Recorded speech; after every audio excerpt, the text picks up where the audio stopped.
Batteries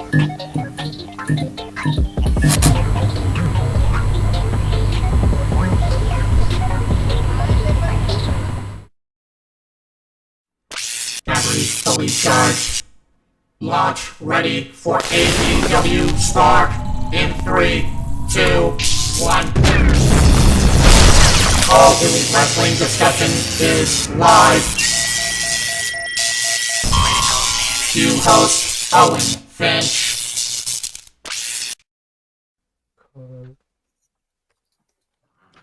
So, as you see, folks, we kind of had to change up a little bit. This is not a small change. This is a major change. We're going to try something new this time instead of the typical format. Because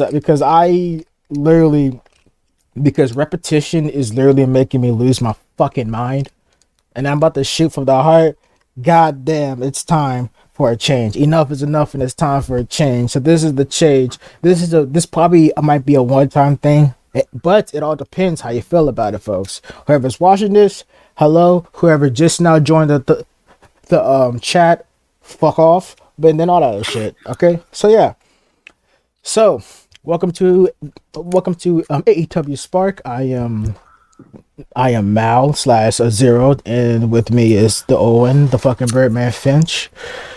And yeah, so this week of AEW content is pretty fucked because we had an announcement and then we have an announcement about some other bullshit that's basically going on, which is basically them saying, New Japan, do you want to hold my beer? And I don't know. Yeah, a lot of stuff going on. But yeah, I hope you guys enjoyed the new change. I'll give you a behind the scenes. Zero was just setting this up like legitimately like a half hour before we started recording this show. And then, yeah, he just mentioned we were going to do some changes. And typically I never know what the changes are because he's the one recording this. So, but you know, I actually know what this looks like and everything like that. And I'm just going to say, when James gets a hold of this, he's just going to be like, what the hell happened to Spock this week? He's going to not know what's going on. Yeah, that's the point. Once he gets this fucking file, once he get this fucking jar, he's going to be like, what in the fuck? He's going to be calling you like while you're sleeping, waking you up, and he's going to be like, what did you do to Spock? Like, Spark is now a Spark. Yeah, but we got a lot of AEW stuff to talk about, so I guess the best way to do that is to just talk about it. You know, that's kind of how you get through that. That's the point of this show is. So obviously we're gonna start with Dynamite because that aired first. Dynamite took place on November 8th, 2023. We had the commentary team of Taz, Excalibur, and Tony Schiavone.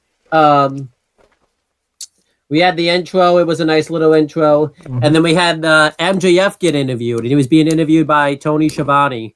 And, yeah, he's just asking him about basically everything that's going on with MJF, about his world title match at Full Gear, who he's going to pick for his tag team partner for the ROH World Tag Team title match, and then the world title match tonight, because obviously he has to get past tonight to even get to Full Gear to begin with. And then MJF, before, like, you know, he could really answer any Tony Schiavone's questions, he gets a call from Adam Cole, and I guess somehow MJF is just able to queue up the Adam Cole onto the TV screen. It's really not that hard, because all you have to do is just hit, like, sync to the TV. It's really not that hard, but it's just funny, though, like, because it's not like they're in one area, so I guess, you know, wherever they are, they just hook up Adam Cole to FaceTime and all that stuff. But, you know, Adam Cole pops up on the screen. You know, they have a nice little exchange. They say hello to each other and everything like that. And MJF tells Adam Cole that he hopes he's recovering well still from his surgery and everything like that. And Adam Cole tells MJF that he really needs to consider Samoa Joe's offer for him to be his tag team partner in ROH, because, you know, Adam Cole and Samoa Joe, he says that they go way back and everything like that.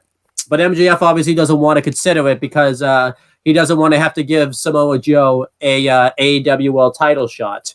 And then Daniel Garcia comes over and he tells MJF that he should be worried about him because he is on fire. He's the best that he's ever felt, that he's back to his old ways.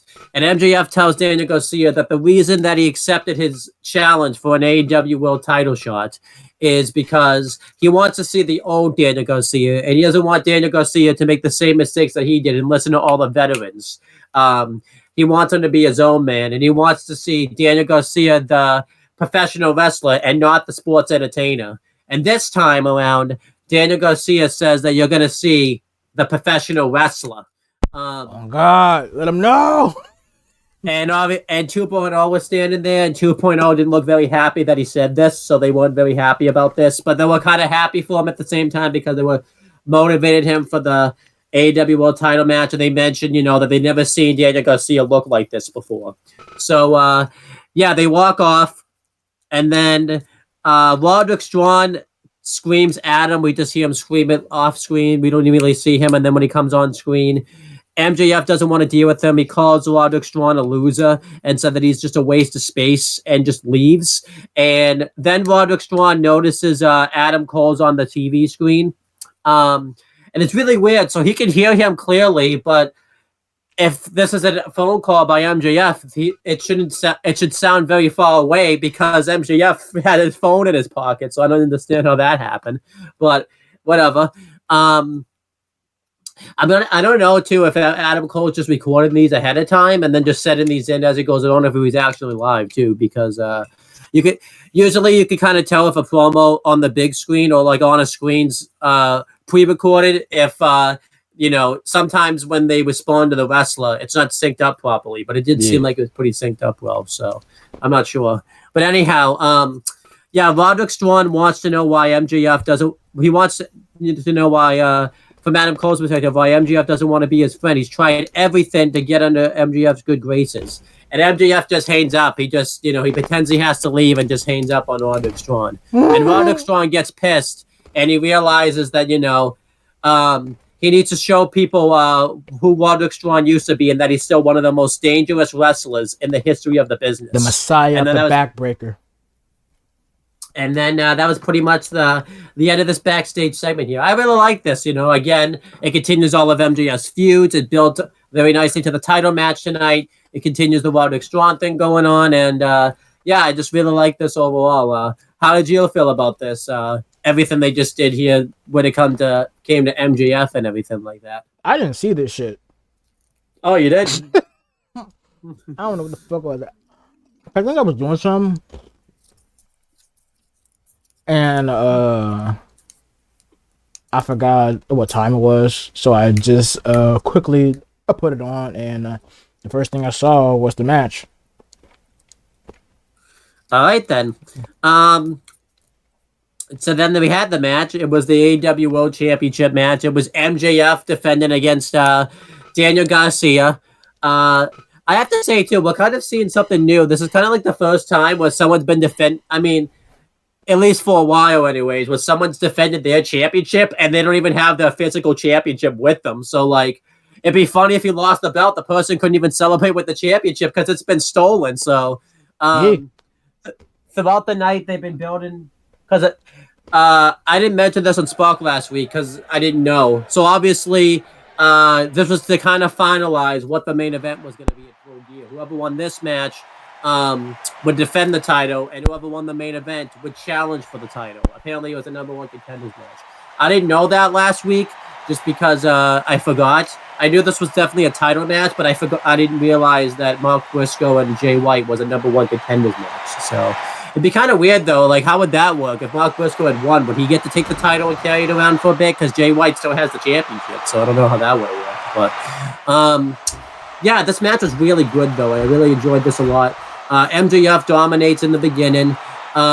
He does this really cool thing where he acts like he's going to shake Daniel Garcia's hand, but obviously Daniel Garcia realizes this is a trick, so he does his dance in front of him, but this ends up being a disservice to Daniel Garcia, and he gets thumbed in the eye anyways, so I thought that was funny. And then MJF dominates in the beginning. He gets a clothesline onto him. He hits a really good body slam onto Garcia.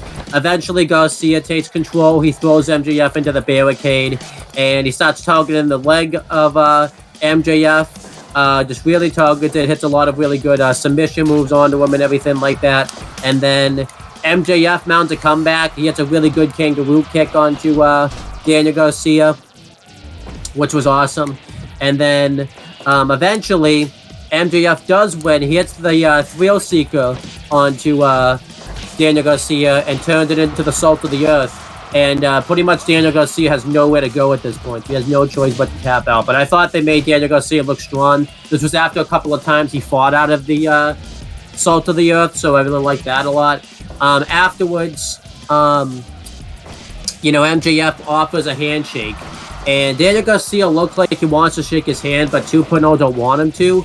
So at first, they get him to leave, and Daniel Garcia is about to break out of it. He breaks out of the hold of 2.0, and he's about to shake the hand, but then they pull him away. And MJF's obviously upset about this. But at this point in time, we knew that it was going to be MJF defending the title. We just didn't know exactly who his opponent was going to be. It was either going to be Jay White or Mark Briscoe. But I really like this world title match here. I thought Daniel Garcia got a lot from this, and I think this just continues the storyline of Daniel Garcia eventually breaking away from the past members of the Jericho Appreciation Society. So overall, I like that.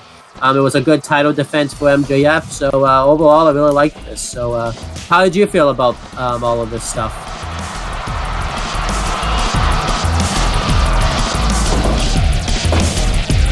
Hello?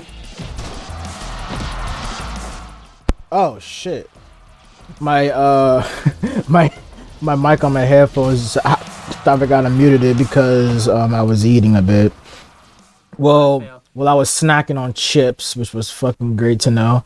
But it was a good match. It served its purpose, and it literally just okay. So basically, the match did what it's supposed to do, which is basically got Garcia over as an actual good threat, as an actual pro wrestler and shit, which is fucking true. But the thing is that I don't know. I just think what they try to do is not only make the champion could look strong, but also make the challenger look like he could actually hang with the champion. Definitely. So we all know Garcia can hang with the champion because Garcia is awesome. And I'm happy he finally says I'm a pro wrestler, because he is a pro wrestler. He's not a sports entertainer. He does entertain, but he's not just that. He's an actual good wrestler. Have you not seen his pure matches? His pure championship really matches? awesome. For real. So yeah, pretty good match. And I wanted to say this to give everybody a heads up. What you're seeing right now is a match. It's a simulation between MJF and Daniel Garcia. Only reason why I did that is because I know y'all want to see some visual representation of the match. Because, don't you like a good fucking wrestling match while we talk about wrestling? So yeah. And whoever the fucking wins this match, if it's Daniel Garcia who wins this simulation, that's a bit hilarious in my opinion. It'd be hilarious if I had broken down the finish at the same time Daniel Garcia of the real match, and at the same time Daniel Garcia wins. That'd be hilarious. That'd be awesome. That would have been fucking hilarious. But yeah. But Daniel Garcia does do a really great interview on Instagram. It's on AEW's Instagram page where he mentions that he's sick and tired of being proven that he can hang with these people. He realizes that these big opportunities don't come around enough, and if he doesn't deliver, he pretty much just hanging up the boots and everything like that. It's a really good interview. I would definitely recommend checking out. So then Mark Briscoe does a video package.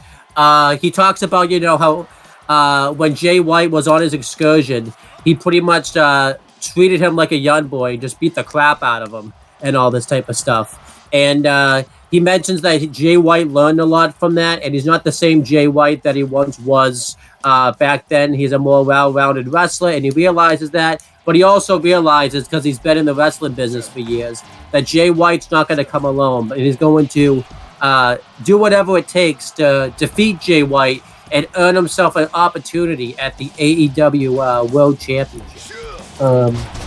Good promo here by Mark Briscoe. It was really great. I really enjoyed this a lot. Really good. A good job building up to the match between, him and Jay White. How did you feel about this? I just like seeing Mark talk. I don't know why. He just has to, like, I love his energy. His energy is just unreal. But yeah, it's truly great. Then we had a tag match. It was Stan and Darby Allin versus the Outrunners. Not much of a match. It was really a squash. The Outrunners do get some offense in, though. They dominate Darby Allin for a bit, but they can't really do the same to Stan. Eventually, Stan and Darby Allin win. They win with the Scorpion Death Drop, Coffin Drop combination on one of the Outrunners for the win. That's why I'm not simulating that match, because what's the fucking point?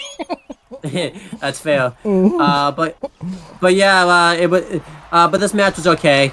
Kind of was just more of a thing just to build up Stan and Darby Allin a little bit. So nothing really too offensive here, but nothing that you really need to go out of your way to see. So how did you feel about this? I'm getting sick and tired looking at the Outrunners, bro. I'm not a. It's not because I'm a hater. It's mostly because I just don't fucking. They don't bring. They stuck in the 80s. They are. But I do like the aesthetic of them. It's just I don't fucking get the whole not like the whole appeal, but more of like, what the fuck is the point? Like, I'm gonna be real with you. If they was in the NWA, I wouldn't mind. No, me either. Cause them being here is not. It's not helping their case. They just there. If Dark was still alive, they probably would have won at least one match. Yeah, they would have. They probably would have done a match on Dark, actually, to build up to this match to make it look credible, and then they just would have gotten squashed here. That's probably what happened. But yeah, this was just kind of whatever. Bullshit match, bro. Then, this was funny. Tony Schiavone interviews Hikaru Shida and Timeless Tony Storm. This was a sit-down interview, kind of a contract signing also. It's revealed that Timeless Tony Storm had asked for the interview to be done all in black and white, which ended up being the case. And Timeless Tony Storm had a butler, Luther, with her. And, Tony Schiavone talks about how Hikaru Shida has been a very dominant champion. She's defended her title a few times, and he mentions that she's done really well. She's been a great contributor to the women's division. Shida mentioned wants to know what happened to Timeless Tony Storm, pretty much. Why is she pretty much lost her mind? And Timeless Tony Storm says that Hikaru Shida happened because she was destined to defend her AEW Women's World Championship in the biggest arena possible in the UK, and then she lost it to Shida. And then she was supposed to become the first ever 3-time Women's World Champion, but then her partners turned on her. And then Hikaru Shida beat her to the punch, pretty much. And now she just feels directionless. So she realized that she had to find, something inside her to make herself relevant again and everything like that. And Shida says that she doesn't care about the gimmicks, the movies anymore. She's going to beat Timeless Tony Storm and shut her up once and for all. And she signs the contract, and then Timeless Tony Storm signs the contract. She actually signs it first, and she licked the pen. And when it was Shida's turn to sign it, she was really nervous about signing the contract because it was all covered in saliva and all that type of stuff. And It was really funny. And then Timeless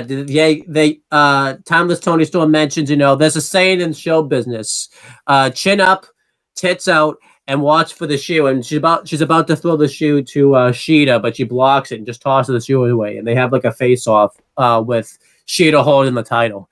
I really like this a lot. This was really good. I thought Timeless Tony Storm's performance here was awesome, and Cheetah was okay, but Timeless Tony Storm really stole the show. And I loved Shivani. He just looked like he didn't really want to be there at all. He looked like he was just weirded out by this and everything like that. And this is hilarious because the post match, Taz is dying because he's just laughing about this segment, and he's like basically breaking down why it doesn't make sense. Like, how did you even know that you were in black and white, Shivani? Like, it was really hilarious. Like, Taz did not know what to make of this segment. But I really like this segment a lot. I hope too when they do the match at Full Gear that the whole match is just in black and white. That would be hilarious. That'd be awesome. That would have been fucking funny. I'm not gonna hold you. But yeah, how did you feel about this little face-off / contract sign? There you go. But hold on real quick. Let me do something. I'm gonna pause it real quick.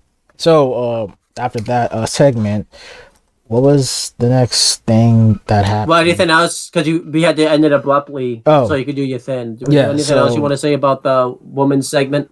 Anything else of the women's segment? Nothing really, other than the fact that what the fuck's going on. That's fair. Then we had a next match. It was Swerve Strickland with Prince Nana ringside versus Penta El Zero Miedo with Alex Aplahentes ringside. This match was excellent. I really like this a lot. Once I saw them wrestle, it immediately clicked. I'm like, yeah, they definitely faced off in Lucha Underground because they did a lot of the callbacks that they did before in like those matches and stuff like that. It's kind of cool though because Swerve was the babyface technically, and Penta was the heel when they had the match in Lucha Underground. So it's kind of cool that it's the other way around, and Swerve's a completely different character now. So that's pretty cool. But yeah, this match was awesome. Swerve targets the arm in the beginning of Penta El Zero Miedo, so that way he can't hit his package power drivers and anything like that. But then eventually Penta starts to mount a comeback. He gets a really good double stomp from the middle turnbuckle. There's a really great spot where he's about to do some type of leapfrog when Swerve's about to charge down in the corner, and Swerve turns it into like a JML driver into the corner. I've never seen something like that before. That was really awesome. Swerve hits a Swerve stomp from the apron. Penta El Zero Miedo hits 3 destroyers in a row, one on the outside and one in the ring. I hate it. This makes me hate the Canadian destroyer so much. Yeah, that's fair. But yeah, Swerve survives. And then, Penta does hit the arm breaker onto Swerve Strickland, and he locks him in a crucifix. He does the roll up, but Swerve kicks out of it. Then eventually Swerve hits a super kick, and then he hits the Swerve stomp from the top turnbuckle, and Swerve's win the match. This is after he did an arm breaker of his own, and Swerve Strickland wins. Afterwards, he's about to unmask Penta El Zero Miedo, and pretty much Penta's defenseless. He's just out at this point. But then Heyman Adam Page runs out with a chair, and at first Swerve Strickland's able to escape, but Heyman Adam Page broke wrestling rules where you're supposed to stand in the ring when the heel's escaping. He charges up to the stage. He takes out Swerve with a chair, hits him across the back, and then he hits the Deadeye onto him off of the stage through a couple of tables that would just happen to be placed there. But this was awesome here. I love the match, and I really loved, that fire that Heyman Adam Page showed. This is the Heyman Adam Page that, Swerve has been wanting to see from Heyman Adam Page, and I think everybody else. So, let's hope Swerve doesn't live to regret what he did, because this is, he, I think, crossed a line that he shouldn't have crossed, and he might have to pay for it. So, overall, how did you feel about the match between Swerve and Penta, and then the post-match with Heyman Adam Page and Swerve Strickland? I think the match was pretty good, because the thing is, Lucha Underground rocks. I love. That's gonna be a retro someday. I love Lucha Underground. Like, how you gonna do a retro of Lucha Underground? Like, how this gonna work? Because all the episodes is like an hour. Yeah, either we'll have to do it weekly or we'll do it like maybe and we can't really do it one. I don't know. We'll talk about it another time, but we'll figure We should it just out. do the whole fucking season, unless like you want to do like the Aztec Warfare or the what the fuck's called Ultimate Lucha. Yeah, I would like to do that stuff. Yeah. Because that makes God. So as you see, folks, on the screen, we have Swerve Strickland against a Pentagon. I would still call him Pentagon no matter fucking what. Because he's still Pentagon to me. So far, Pentagon did a lumbar check. And then Swerve is out. And then leg trips. And also, for those who's wondering who the fuck's the referee, that's me, nigga. That's awesome. But yeah. So what's after the whole joint? Well, yeah, the post match with Heyman, Adam Page. Oh yeah, that. I'm finally somebody broke wrestling rules, bro, and actually charged at the fucking person instead of standing tall in the ring, looking masculine. Nigga, no, you're not, bro. I love when pro wrestling. I love when wrestlers break tradition. They break the fact that they're not being a dumb bitch, bro. Like shit like that makes me so fucking mad because it's like, bro, this is a blood feud. You really know what you could have done, right? You could have just charged at that motherfucker, just beat the shit out of him. This man broke into your house, bruh, and violated your house. Put his feet on your couch. You don't do that. You don't do that to another man's like furniture, bro. You don't do that. That's just a violation. Then talk about your kid's drawing as being dog shit, and then proceeds to go into your kid's fucking room. Put a shirt on the fucking in the crib. That is some violation shit, bro. Like, you don't do that to nobody's fucking house, especially put their feet on the couch. That's fucked up. That's fucked. Especially if you're in a black neighborhood and that shit happens, bro. You are a absolute dickhead. Oh, so funny thing too, Pentagon won. That's crazy. Wow. He didn't even win in real life. He won the last one. That's fucking funny as shit. But yes, so like, you don't do that to nobody's fucking house, bro. That's fucked up. You don't do that, bro. So I'm happy Hangman Page broke tradition and went to that nigga and whoop his ass and put him through a table. Same. Next, Bullet Club will get interviewed, and they're bragging about the fact, that MJF is slowly starting to lose friends, but they also cut a promo on Mark Briscoe talking about how he's going to easily dispatch of him and prove that he's not the young boy that he once was when he was on excursion when he went to Ring of Honor. Yeah, that was pretty much it. I liked that. The next segments are quick, so I'll just break them down real quick. Next, it showed a Street Fight promo. This was cool. They have a new video game coming out. Well, not the company, but the partnering with a new video game. Gaiden, the man who lost his name. I need to play that fucking game, but I don't think that's on PS4. I think that's on fucking PS5. But that sucks. But one thing I would say, I know you used to do this, a retrospective on wrestlers. But let me do something real quick. A retrospective on Yakuza. You can do that. So fucking Yakuza is a really good game, a series about fucking about Yakuza. You play as the main character, and you in a Yakuza. So basically, you do Japanese gangster shit.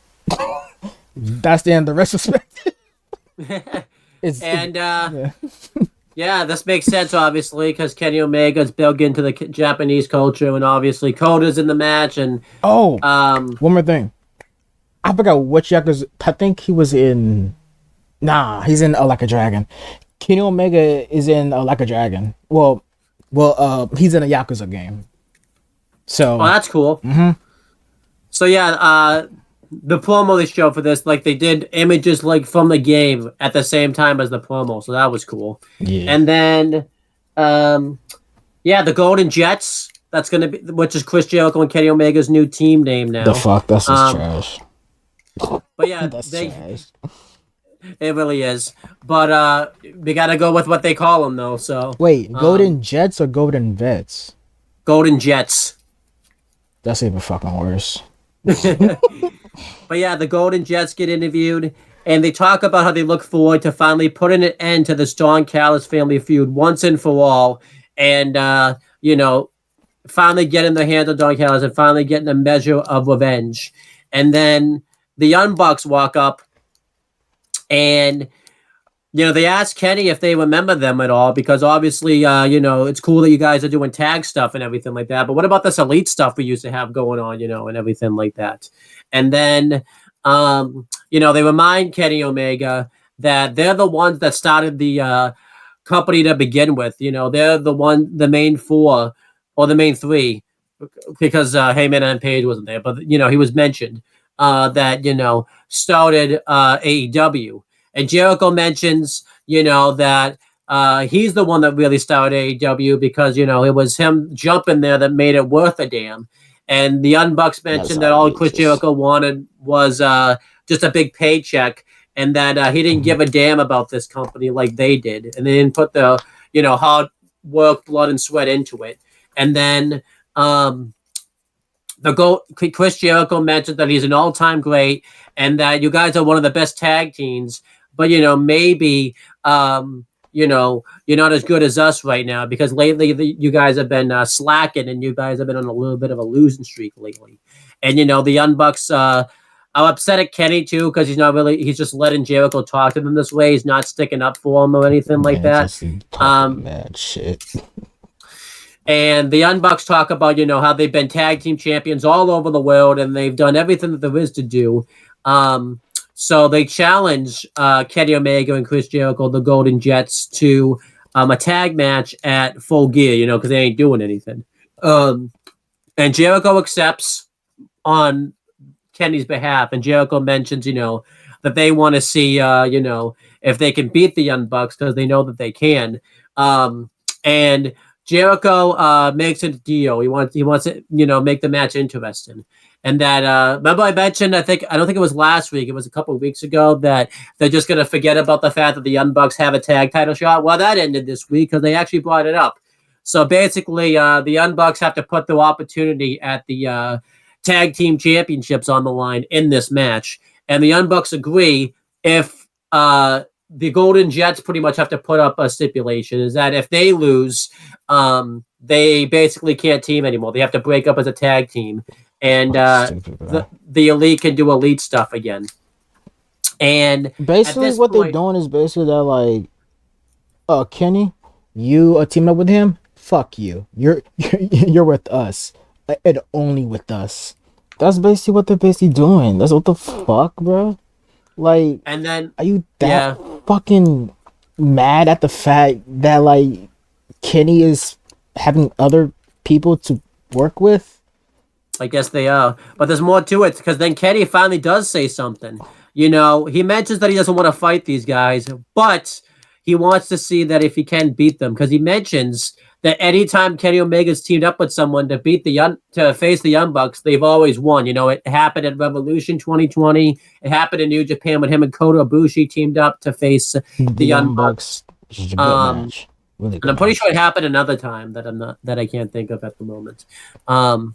And Kenny Omega says that, somebody needs to finally slap some sense into you, because lately you guys have been egotistic maniacs, babies, pretty much. And someone needs to find, somebody. And basically Kenny says that he's just doing this to kind of get through to them. He's not really doing this to hate them and everything like that. And the Young Bucks say, that this is the Kenny Omega that they've wanted to see for a while, and that they're gonna go get their stuff, and they're gonna go hang out. Wait. Hold the fuck up, bro.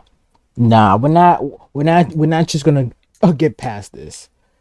The Young Bucks literally saying, "This is the Kenny Omega we want," bro. That is a contradiction. Okay, here's why that's a contradiction, and this kind of pissed me off. What they basically just did is that like they was whining and crying that that Kenny is not with them, but this is what they want to see. So pick one. Do you want Kenny to literally be who he's supposed to be and not with y'all and do fucking good shit, or do you want fucking the elite Kenny who's been dicking around? That's a good point. Yeah. But yeah, overall, this segment was good enough. I think the thing I didn't like about this segment is this kind of, buries the match next week, because that's going to be at War next week. It doesn't necessarily give away who's going to win, but it pretty much gives away the fact that like Kenny and Jericho are pretty much going to make out of. They're going to pretty much make it, because they're trying to say the whole thing is, well, if they survive that match, why would they advertise this match if they weren't going to deliver on it? So that was weird. But yeah, overall, I like this. It's a lot of good infighting here. I wish they would have built up to this match a little bit more, because it does seem like we only have 2 weeks to really get there. But it is what it is.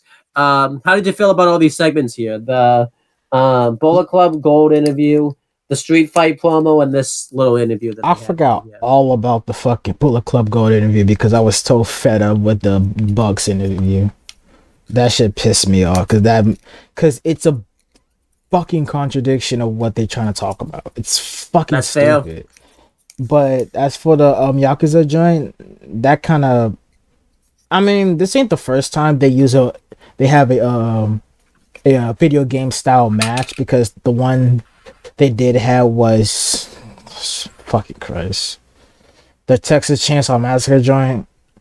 But, yeah, the less said about that, the better. But this one seems a bit better, in my opinion, because a Yakuza. If any of y'all ever played a Yakuza game, you probably understand. But if y'all never played a Yakuza game, you're going to understand. But and I will understand. So. I will say this: if you want to try to Yakuza game, there's 2 I will probably recommend. Yakuza Kiwami, which is basically like a shorter version of the Yakuza games. It is kind of easy to digest. The other one, well, the Akawa series, which is 1 and 2, really easy to digest what's going on. And Like a Dragon, which if you want a turn-based Yakuza game, Like a Dragon is there for you. So yeah. Well, that's me. Well, that's enough for me nerding out. But yeah, so yeah. So what's next on the list? Next is an ROH World Television Championship. Oh boy, big nigga hours, baby. Samoa Joe defended against Keith Lee. I think you've been waiting to talk about this, so I'll let you take this one. Big nigga hours, baby. As you see on the screen, we got 2 big niggas. We got fucking Samoa Joe and fucking Keith Lee. So, the match was hard hitting. This is the best I saw from Keith Lee in AEW in a while. Because we all know why Keith Lee hasn't been that fucking like good. Only reason why is because his health. So that's why we haven't been really seeing Keith Lee doing his thing, which sucks. I know, yeah. But this was a really good match. This was a really good, like, a TV match. Especially for 2 big dudes just beating the shit out of each other. But yeah. Other than that, it was pretty fucking dope. Like, I love this match. So, Owen, if you want to break down the match, you can. Because the only thing I would say left is just, these 2 motherfuckers are awesome. Yeah, so the match starts out, at first, no one's really getting the advantage on each other just because, they're both big and everything like that. But then eventually Keith Lee gets angry enough. He does a really good shoulder block that sends Joe right to the ground. So he kind of has to take a breather for a little bit to kind of recollect himself. And then Samoa Joe is able to get the advantage on Keith Lee. Samoa Joe targets the back of Keith Lee. He sends him back first into the barricade, followed by the apron, and he throws him, into the corner. He does an enziguri, followed by before that he did like a splash into an enziguri, and Keith Lee hit a really good chop right to the chest that sends Joe right to the floor, which he did not expect, which was awesome. Keith Lee hit this really great pounce that sent Joe almost halfway across the ring, which was insane. I really like that. But then eventually, Samoa Joe locks in the Coquina clutch.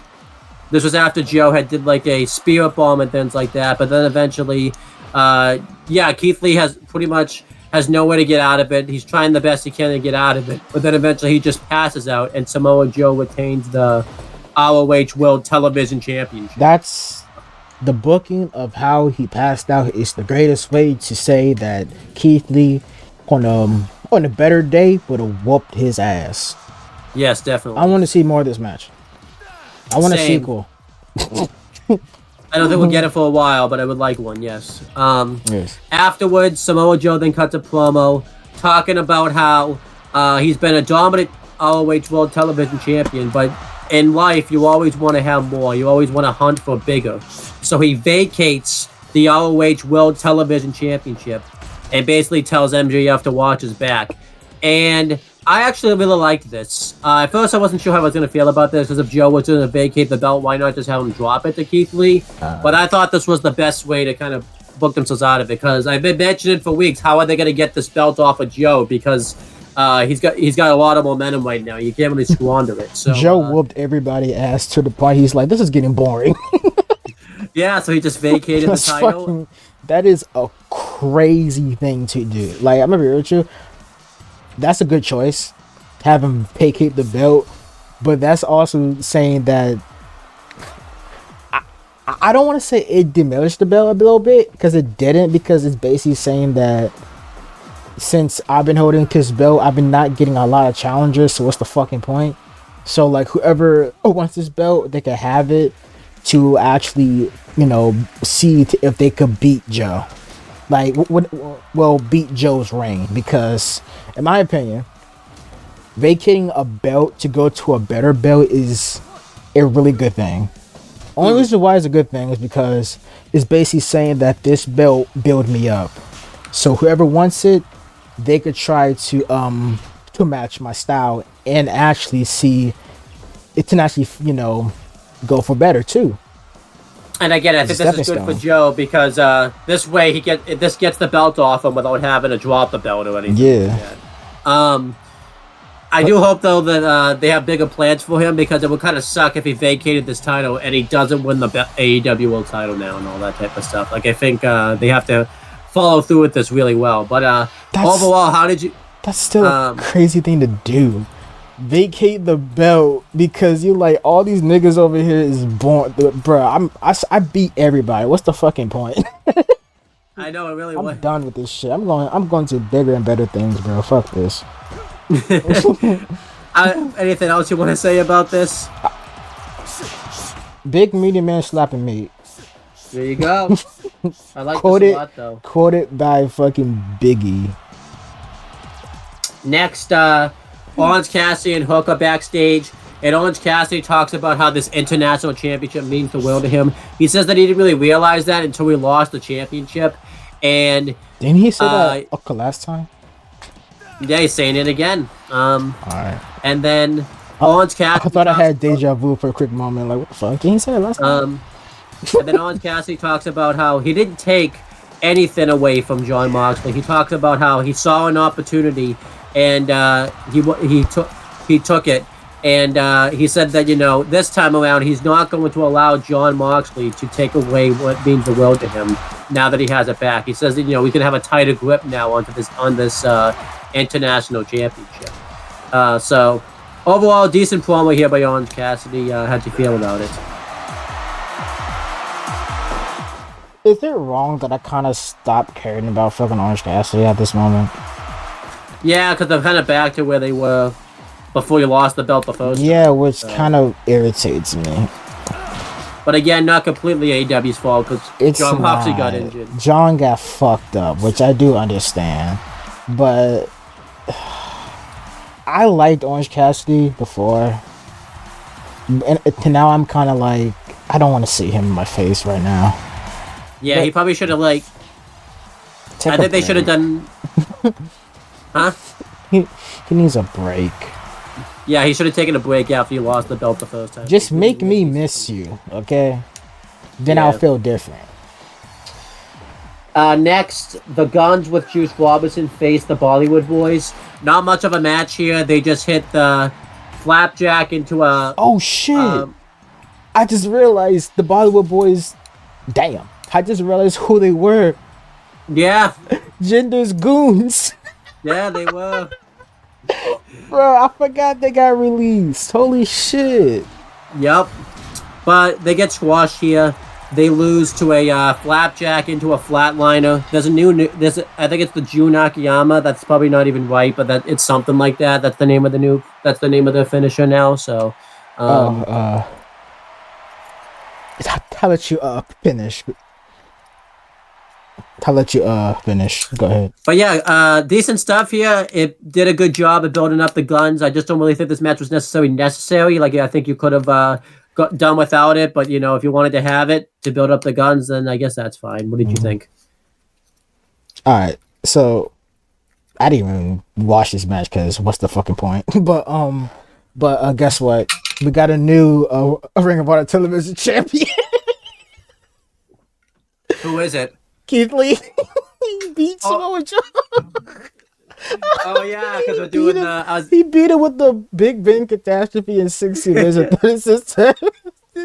That's awesome. So basically, he's our AEW Spark Ring of Honor Television Champion. How are we gonna book this? By the way, is this gonna be like its own universe now? Like, what's might going as well on? be because what the fuck? Who won the world title match? Oh, MJF. He retains. Oh, okay. That would have been awesome if Daniel Garcia won the belt. It's like we would have all is right in the world. We would have broken AEW if like this actually happened. That's fucking crazy. But anyhow, anything you want to say about this tag match right here with the Guns and the Bollywood Boys? Bruh, I feel bad for the Singh brothers. They got fucked up. They did. And that's funny as shit. They're not the Singh brothers; it's the Bollywood Boys. So. Bruh, but they will always be remembered as Jinder Mahal's goons. Yes, they will. I still can't believe that every match, 2 out of the 3 matches that I've covered here, the 2 winners didn't even win in real life. It's the opposites of what happened in real life. I am gonna die, by the way, if the Bollywood Boys beat the Guns now. I'm not even simming like certain matches because I see no point in that. That would have been awesome though if that happened. If the Singh brothers beat the Guns, that'll be fucked up. But I love the fact that Samoa Joe got so bored in real life he just vacated his title, and then in the simulation he loses the belt. He loses the belt to Keith Lee, bro. That's fucking hilarious. But anyhow, that's fucking hilarious. That's funny as shit. Next, John Moxley and Willa Yuta are backstage. They're cutting a promo. John Moxley talks about how Orange Cassidy deserves even more of a beating because he doesn't even realize what he did. And he said that he's going to make him realize what he did at Full Gear when he takes back his international championship. Willa Yuta does a really good promo where he mentions that, Hook's really not that much of a badass. He talks about how it's one thing to look like a badass, but it's one thing to take a beating to become a badass. And Willa Yuta's done the latter, and he's also fought back from it, where Hook's never really had to do that before. And John Moxley throws out a challenge for next week on Dynamite. It's going to be John Moxley and Willa Yuta versus Hook and a partner of his choosing, which I guess he just chose Hook because that's the match that gets made for the following week. But good promos here. I didn't really like Willa Yuta's promo very much, but John Moxley's promo was pretty good. What did you think of this? I find it fucking hilarious. Okay, so for the John Moxley one, how do I describe it? He basically says, "You don't know what you have done, So I'm gonna make you realize what you don't know what you have done. That fucked me up. I thought I had a stroke when he said that. I was like, wait, what? I was it fucked me up. I was like, what was he saying? I don't understand. I thought I had a stroke for a quick moment. That got me so fucking good. So for the Wheeler Yuta one, I find it to be fucking okay. I find it to be hilarious for one reason. Basically, what he says that it's one thing to look like a badass, and there's another thing to be a badass, and you're not like a badass. What's funny about that is because it's kind of say the same thing about Taz. Because we all know Taz in Taz in ECW, right? How he was a badass, but he definitely was, yeah. But in a backstage, he really wasn't. He was a fake one because he got punked out by RVD. Yes, he did. I find it to be fucking funny because it's how because really because Yuta, he was basically saying what happened to Taz in real life, which is funny as shit. He basically saying you're not a badass, you're a fake ass badass and shit. But yeah, but yeah, about promos, cool beans. That's all I'm gonna say about that. Next, Wardlow has a video package. Why? And yeah, he just talks some more about how he's gonna get to MJF. He says that when he gets MJF, he's not gonna see it coming. And that was pretty much it. It was kind of the same video package they did a few weeks ago, but this one it was a little different, but it was still relatively enjoyable, I guess. Anything you want to say about this? Why? There you go. He wants to get revenge on MJF for the way he treated him all those years. Then why didn't you fuck him up every time you saw him? Why are you not beating him up, bro? He wants to get him when he least expects it, I guess. So, bro, if you that fucking mad at the fact that he bitched you out throughout your whole fucking career, make you look like a dick, make you look like a fucking punk for that few times he punked you out. Why now you just being a freaking bro? Whoop his ass, run up on his matches, beat the shit out of him. Come on, bro. Wait, hold up. Didn't you already beat him? Well, you squashed him, which is funny as shit. He did beat him, but he I think he says ever since that MJF, he's mad at MJF that he was able to bounce back from it while Wardlow's career, was in mid purgatory since that thing. So that's why you was in TNT hell, and that's what you wanted to do. Don't cry about it, bro. You picked going for the TNT title and not the world title. That is your fault. It really is. Are you fucking kidding me? Bro, what? This man pissing me off, bro. Let's just move on. I'm getting so mad because you better be careful. It's because the fact that he is now whining at the fact that why is he getting the world title? You could have gone to it, but you decided to go to the fucking TNT belt. Don't complain about it, bro. That's your fault. If you wanted to fucking go for the world title, you had the opportunity to, but you decided to go for the TNT belt and stayed in purgatory. You fucking idiot. I feel like you would tell him what like it is if you saw him in real life type of thing. Like I would, because one, I have nothing to lose, and two, I would just be honest, because this man literally was like, why is he going for the world title? What about me? Nigga, you wanted to be in the TNT title picture. Shut the fuck up.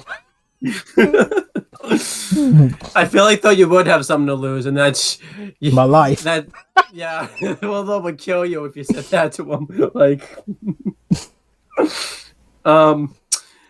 next we had a one women's match of the week.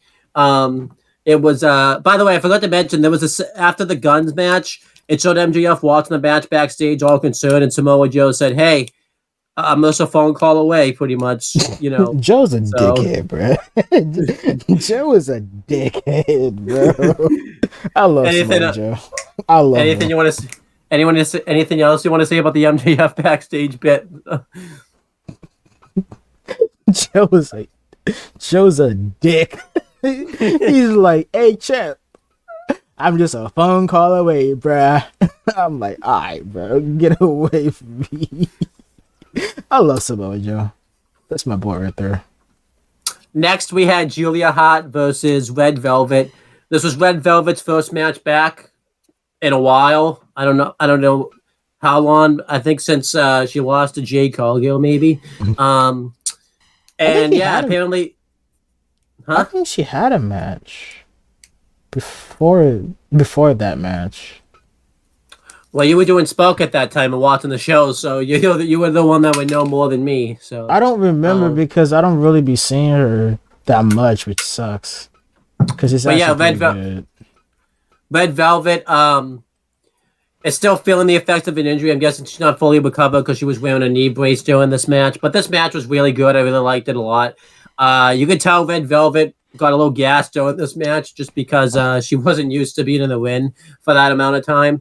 But eventually, Julia Hart wins. She has a new finisher now. It's basically a moonsault now, which is cool. Moonsault.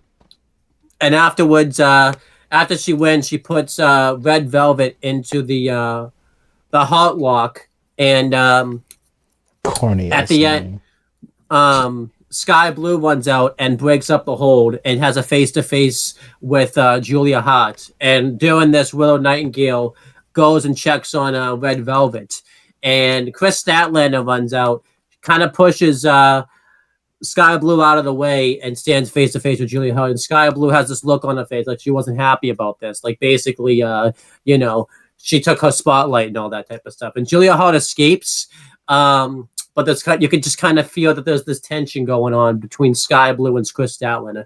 I don't think Statlander really knows that it's there, but you can just definitely tell something's kind of off there because that's just kind of what's going on. But yeah, how did you feel about this match and the post-match angle and everything like that? It was bizarre world. I'll be real with you. This whole segment was just a bizarre world moment. I'm like, what the fuck is going on? Like, I was so like this. Why 3 people had to come out the cut just to run Julia away? That is crazy. I was so. And she's the heel, right? Like, and all faces. I'm like, what the fuck? Chris, go away, bro. This is not concerning you. Fuck off.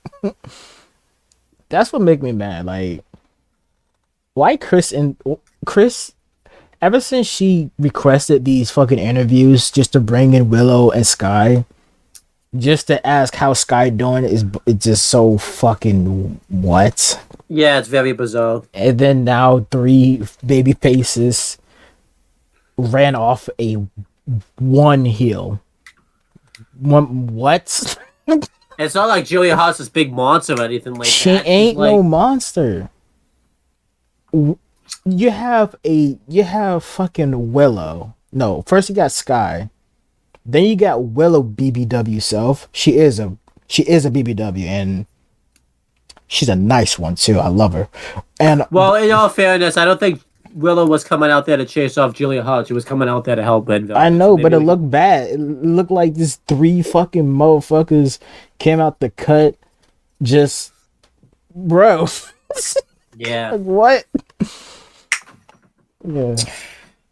I feel like Chris Statlander doesn't need to be a part of this. I guess Chris in her mind, had no part in this shit, bro. Go away. Yeah, I guess in her mind, she feels like that Julia Hart sent Sky Blue and Willow Nightingale to go after her, so maybe that's what's going on here. But yeah, I don't understand why, especially because Chris Statlander just beat her at Wrestle Dream, so I don't understand. Yes, like she won the feud. I don't think there's really, I don't know. I don't know what's going on. I guess they needed a feud for the TBS Women's title, so they just kind of. Yeah. I don't know. I'm trying to give you the best answers that I can. I know. I respect then, that. OJ City. Yes. And he announces that he has a big announcement. And this is actually a good announcement, not like Tony Khan's announcement he had last week. Or was it the week before? I don't even know when it was. It happened. That's all it is. And he introduces the newest signee to AEW, Mariah May. This was pretty cool. If you follow her YouTube channel, you know she her big journey is she wanted to become a pro wrestler. I didn't follow her the whole time, but I've seen like her enough of her journey. You know, from when she first started in the business all the way up to about nowish. So it's pretty cool that she made it. I didn't expect that she was gonna go to AEW. Oh shit! This is Mariah May. Yeah, this is Mariah May. Oh, she's the one from Stardom. Yep. I had to remember. I really had to remember. To who she is. Now I know. Yo, that is a good signing. That is a really good signing for her. So, yeah, she talks about, you know, how she, you know, she talks about why she's there, and she said that she's there for Tony Storm, but RJ City reveals that Tony Storm left the building earlier in the day. Well, earlier in the show, not earlier in the day, because, you know, well, I guess it was earlier in the day because the Tony Schiavone thing was pre-taped, so she left afterwards and stuff like that. And Mariah May's upset about this because she really wants to meet Tony Storm and pick her brain because she thinks they're a lot alike since they both had the same journey in wrestling. But she talked about she really likes RJ City. She likes the stuff she's been doing with her when it came to the silent movies. But essentially what's going on here is they're doing a big storyline where Mariah May is like a big timeless Tony Storm fan, which could tie into the women's world title match. Maybe she'll interfere in the match and cost Sheeta the match, and you know, Tony Storm and Mariah May would be in an alliance, which I think would be cool. All right. But overall, this was cool. What'd you think of this? All right, so I had to look like who she is, and I just realized who she is. So I think she was a leader of Club of Venus in Stardom, and the title she ever held was the Goddess Tough Stardom Championship, which is a tag team titles basically in Stardom. There you go. So yeah, good signing too. She's pretty cool. Yeah. Anything else? Anything you want to say about her first? This was her first, pretty much. She made it to the big stage. What do you want to say about how she debuted? It was good. Nothing else to say other than holy shit, I didn't expect that was actually that Mariah May for a quick moment. Yeah, definitely. Then we had the main event. It was Jay White with the Guns and Juice Robinson ringside versus Mark Briscoe. This match was really good, very good actually. Mark Briscoe dominates in the beginning, and Bullet Club Gold kept trying to get involved, but Mark Briscoe was able to fight him off until he isn't able to. And Jay White beats him up. He hits a really good sleeper suplex onto him, which was awesome. And then eventually Jay White, after so much interference, finally loses. He gets hit with the switchblade by Jay White for the win, and Jay White wins. Afterwards, Bullet Club Gold start beating down Mark Briscoe. Then MJF runs out. He attacks Bullet Club Gold, but he never gets his hands on Jay White, really. It's really just the Guns and Juice Robinson he's attacking. Jay White's able to escape, and he's able to escape with the title. So MJF still doesn't have possession of that. And MJF tells Jay White to enjoy these last few moments in the spotlight because he is going to beat the absolute hell out of him at Full Gear. And he cuts this great promo about how Jay White, is nowhere, on his stratosphere and all that type of stuff. It was just really great stuff. But that's not the end of the segment. Then a video footage plays on the screen of footage backstage of the guys in the hoodies beating down the Acclaim and Daddy Ass. They beat him up. They throw Billy Gunn into a wall, and then they throw Anthony Bowen through a glass I want to say it's definitely a window, but it's not like, it's like one of those office style windows. So that was cool. And MJF's concerned about this, so he runs backstage to check on the Acclaimed, and obviously, too, the biggest thing that came out of this, it's potential he's not the Joker, because the Joker was shown here, and MJF was in the ring, and this is the first time that's happened before. And MJF's all concerned about this, and Samoa Joe then comes up to end the show and says, "Looks like you're starting to run out of friends, champ."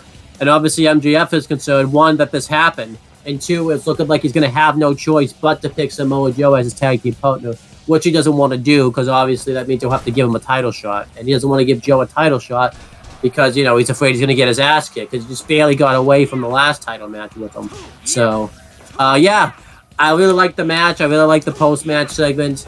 And, it definitely adds a lot of intrigue now. Like, this definitely shows that, MJF isn't the guy in the Devil's Mask, because, unless it's just a huge swerve and it's somebody that's just working with MJF, but I don't think it is, but we'll see. But yeah, how did you feel about the segment and the post-match up with the Devil Mask attacking the Acclaimed and Samoa Joe, potentially having to be MJF? Continue being a dickhead too. Yeah, so I'm actually okay. I don't want to think about fucking reports, because I'm not a journalist. Even if I was a journalist, I would just be a dickhead. I'll be the realist, to be honest with you, bro. If I was a journalist, I'll be completely honest and real with you. But the match was pretty good. Jay White and Mark, I didn't think they was going to click, but Jay White is actually pretty fucking awesome.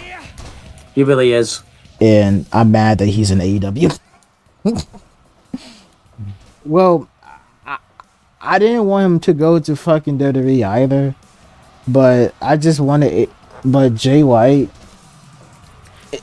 you might think less, but he's too good for AEW, in my opinion. That's fair. The only reason why is because I feel like Jay is still getting used to the American crowds and American promo style. Because when he was in Japan, he was fucking wrecking shit with his words. And he did do a lot of Impact shows. Yeah. Before he came to AEW. Yeah, but that's different. That's with a good fucking probably 100, and they're in a smaller studio. Yeah, not they are a giant, not in actual venues like these. That's different. But plus Impact's taped. It is. So they can just edit shit out. But the thing is that, okay, enough me fucking saying why he's too good for AEW. I'm just happy I get the chance to see him. I don't care. But as for the match, it was pretty fucking good. I might have to rewatch it because I kind of missed a little bit of it. That's fair. But one thing I would say is that Mark Briscoe for a Ring of Honor champion. Let's keep that Briscoe name as world champions, bro. I would love that. Then as for the ending segment, there has been some reports that it might be Bullet Club, not Gold, but Bullet Club War Dogs probably, which I will be surprised a little bit, but same time I won't be.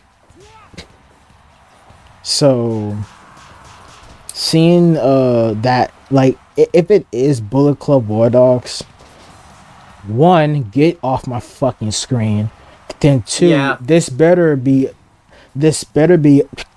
leading to David Finlay versus Jay White, and I want Jay White to whoop his ass, dog walk him, beat the shit out of him, bruh. Just kill him in the middle of the fucking ring with your switchblade. Come on, man. But Yes, yes, Tyler McDavid, Finley hater. I don't give a fuck. I hate that nigga. But anyways, um, my other theory, who's under the devil mask, this is probably fake. Well, no, this is probably not never going to happen. But CM Punk. The only reason why I say CM Punk, I have a few reasons. One, I'm not saying like everything. I'm not saying all the shit that happens at work because people could just be like, you know what, I'm sorry, blase, blase, blase. Let's just work this out because I want to work with MJF again or whatever. Plus, to be fair, the devil stuff was also happening when CM Punk won a belt. Remember the devil mask that took the big Sonic ring? Yep. Do you know what that led to? Jay White with the devil mask saying that he's the devil to CM Punk. What if this time it's in reverse? There you go. But it's probably not CM Punk. If not, maybe Jungle Boy because he's also a twat, or somebody else. I don't know. But yeah, I'll be interested to see who's under there. I think Full Gear. I think we should find out finally who it is. But yeah, overall, that was this episode of Dynamite. I thought it was awesome. I'm gonna give it a B plus. Really great stuff here. Anything else you want? Any letter grade you have for it or anything like that? I don't really got a yellow. I said yellow. I don't really got like a letter grade and all. But fucking Mark Briscoe just did a burning hammer. Because you're simulating that match. Yes, which is fucking me up because when did he ever did a burning hammer? That is fucking funny as shit to think about. Jared White over here throwing elbows. Fucking Mark Briscoe they just throwing strikes at each other. It's fucking crazy. But what the fuck, bro? Mark Briscoe doing the burning hammer is fuck. That is just damn, bro. You don't have to. Can this match end so I could switch the graphic to Rampage, bro? But one thing I would say though is that today's not today. The fucking Dynamite was Tales on a K to Dynamite. Nothing special. And Mark Briscoe just beat Jay White. That is fucking crazy. That's fucking insane, bro. Yeah. But anyways, that was Dynamite. Dynamite was a okay show. It could have been better, but at the same time, we got more questions than answers. Well, yeah, more questions than answers. So we're gonna wait until this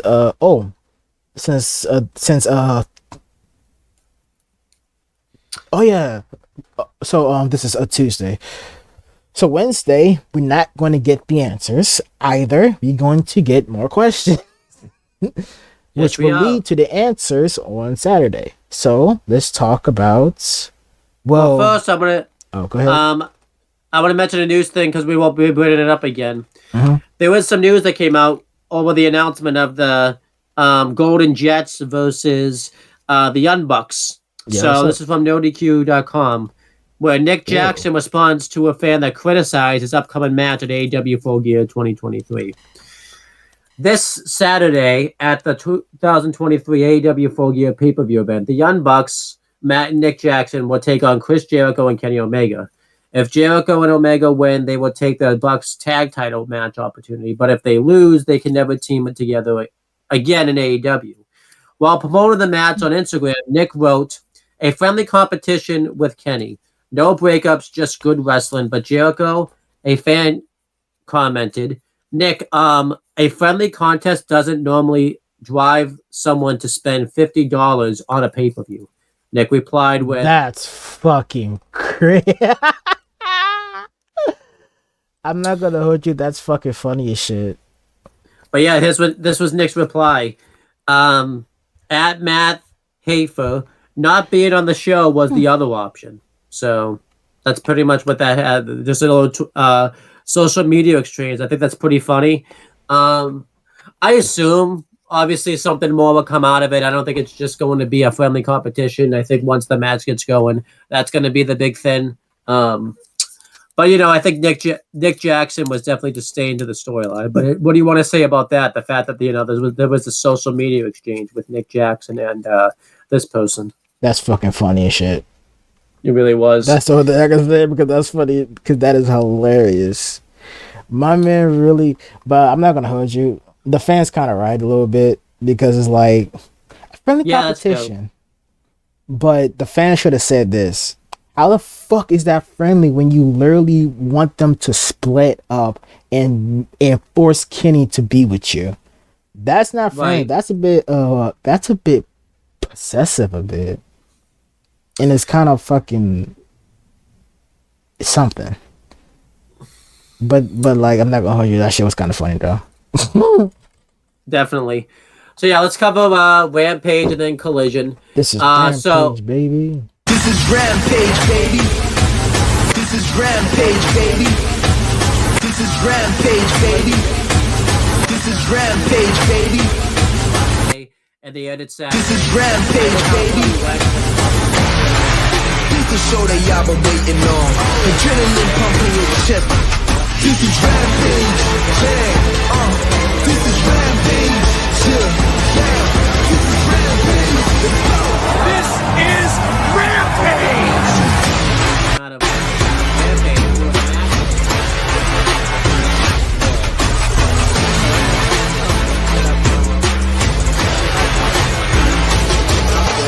Or WOnline.com noted the following.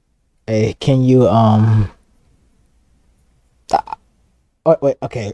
Fuck, hold up. So I had to mute the fucking Rampage because apparently that shit just was playing in like legit. I had to mute the Rampage background because apparently it was playing some shit. So wait, okay. So you were saying that there was a match that got scrapped, right? Yep. So here's why it didn't happen. So the reason the 10/20 Rampage show had only 3 matches instead of, well, that did change later on, but instead of 4 is because Commander versus Grand Metalik was booked for the show and then pulled when Metalik refused to put Commander over. Metalik.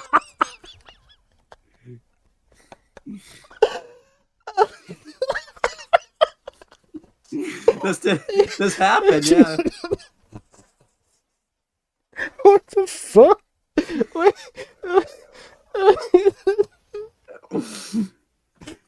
There's more to it than that. Metalik still will Collision a few days later, but that can't have helped his standing here. Metalik had already lost a match to Commando in an ROH match that was taped on October 14th. Metalik lost a match to Angelico in a ROH match that taped on October 21st. Metalik has been wrestling on and off in AEW since late 2022. So I think pretty much he just didn't want his stock to get hurt a little bit. So that's why that match didn't happen on. Wait, who Rampage. refused again? Metalik. So I guess this wasn't on Rampage on November 10th. This was on. Metalik didn't want to lose to Commander because he had lost to him already. He didn't want his stock to get hurt. So that's fucking funny. Bro, that is hilarious. I'm sorry, but that's funny as shit. It's pretty funny, yeah. Like a lot of people, there's a lot of the memes now. You know that Grand Metalik is becoming the new. I'm sorry, no, he's not Grand Metalik. He's still Grand Metalik. Doesn't matter. But he's becoming the new Hulk Hogan now because he's pulling backstage politics like that, getting matches pulled like that, and all that type of stuff. It's really funny as shit. I'm not gonna. That's anything else you want to say about Metalik? I don't know what else to say because I'm just fucking dying over here. That's fucking funny. But all right. So since I'm not going to be fucking simulating no Rampage match. I'm going to give the people a little treat. I'm going to give them a our Rampage fucking this is going to be AEW Spark Rampage. It's going to be Maki Ito taking against Lady C from There you go. from Stardom. Whatever, great. That would never happen in an AEW match. Oh fuck no, it won't. But anyhow, let's go over Rampage. Rampage took place on November 10th, 2023. The commentary team was Nigel McGuinness and Tony Schiavone. I forgot to break down, by the way, the bonus match that took place. What was the bonus match? So this was on Being the Elite. It was... oh, God. Anyways, let's skip it. No, I got to talk about it. It's part of AEW. So it was Colt Cabana and Brandon Cutler versus The Butcher and The Blade. They lost, didn't they? They did lose. Well, what are you talking about? Because, it's... The Being the Elite.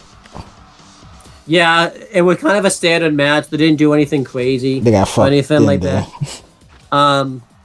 Butch and the Blade won. They beat Colt Cabana, I think, with the... No, they didn't beat Colt Cabana. They beat Brandon Cutler with the suplex into the powerbomb, followed by the neckbreaker combination. So, no commentary again. But overall, the match was whatever. But, it was good stuff. But, I don't understand why we're seeing this. Is there anything you want to say about this? Their road to winning a match is still fucked. Yeah, so we'll see. I don't know how I forgot about that too, because I just watched it before I came on and talked to you. I guess because we didn't start the show. Okay, so I checked. This is before we even started. I checked the card for Dynamite, Rampage, and Collision, so I could get my matches ready. Can get all the wrestlers ready. So I saw that on Cage Match, and it is a dark match, which makes sense.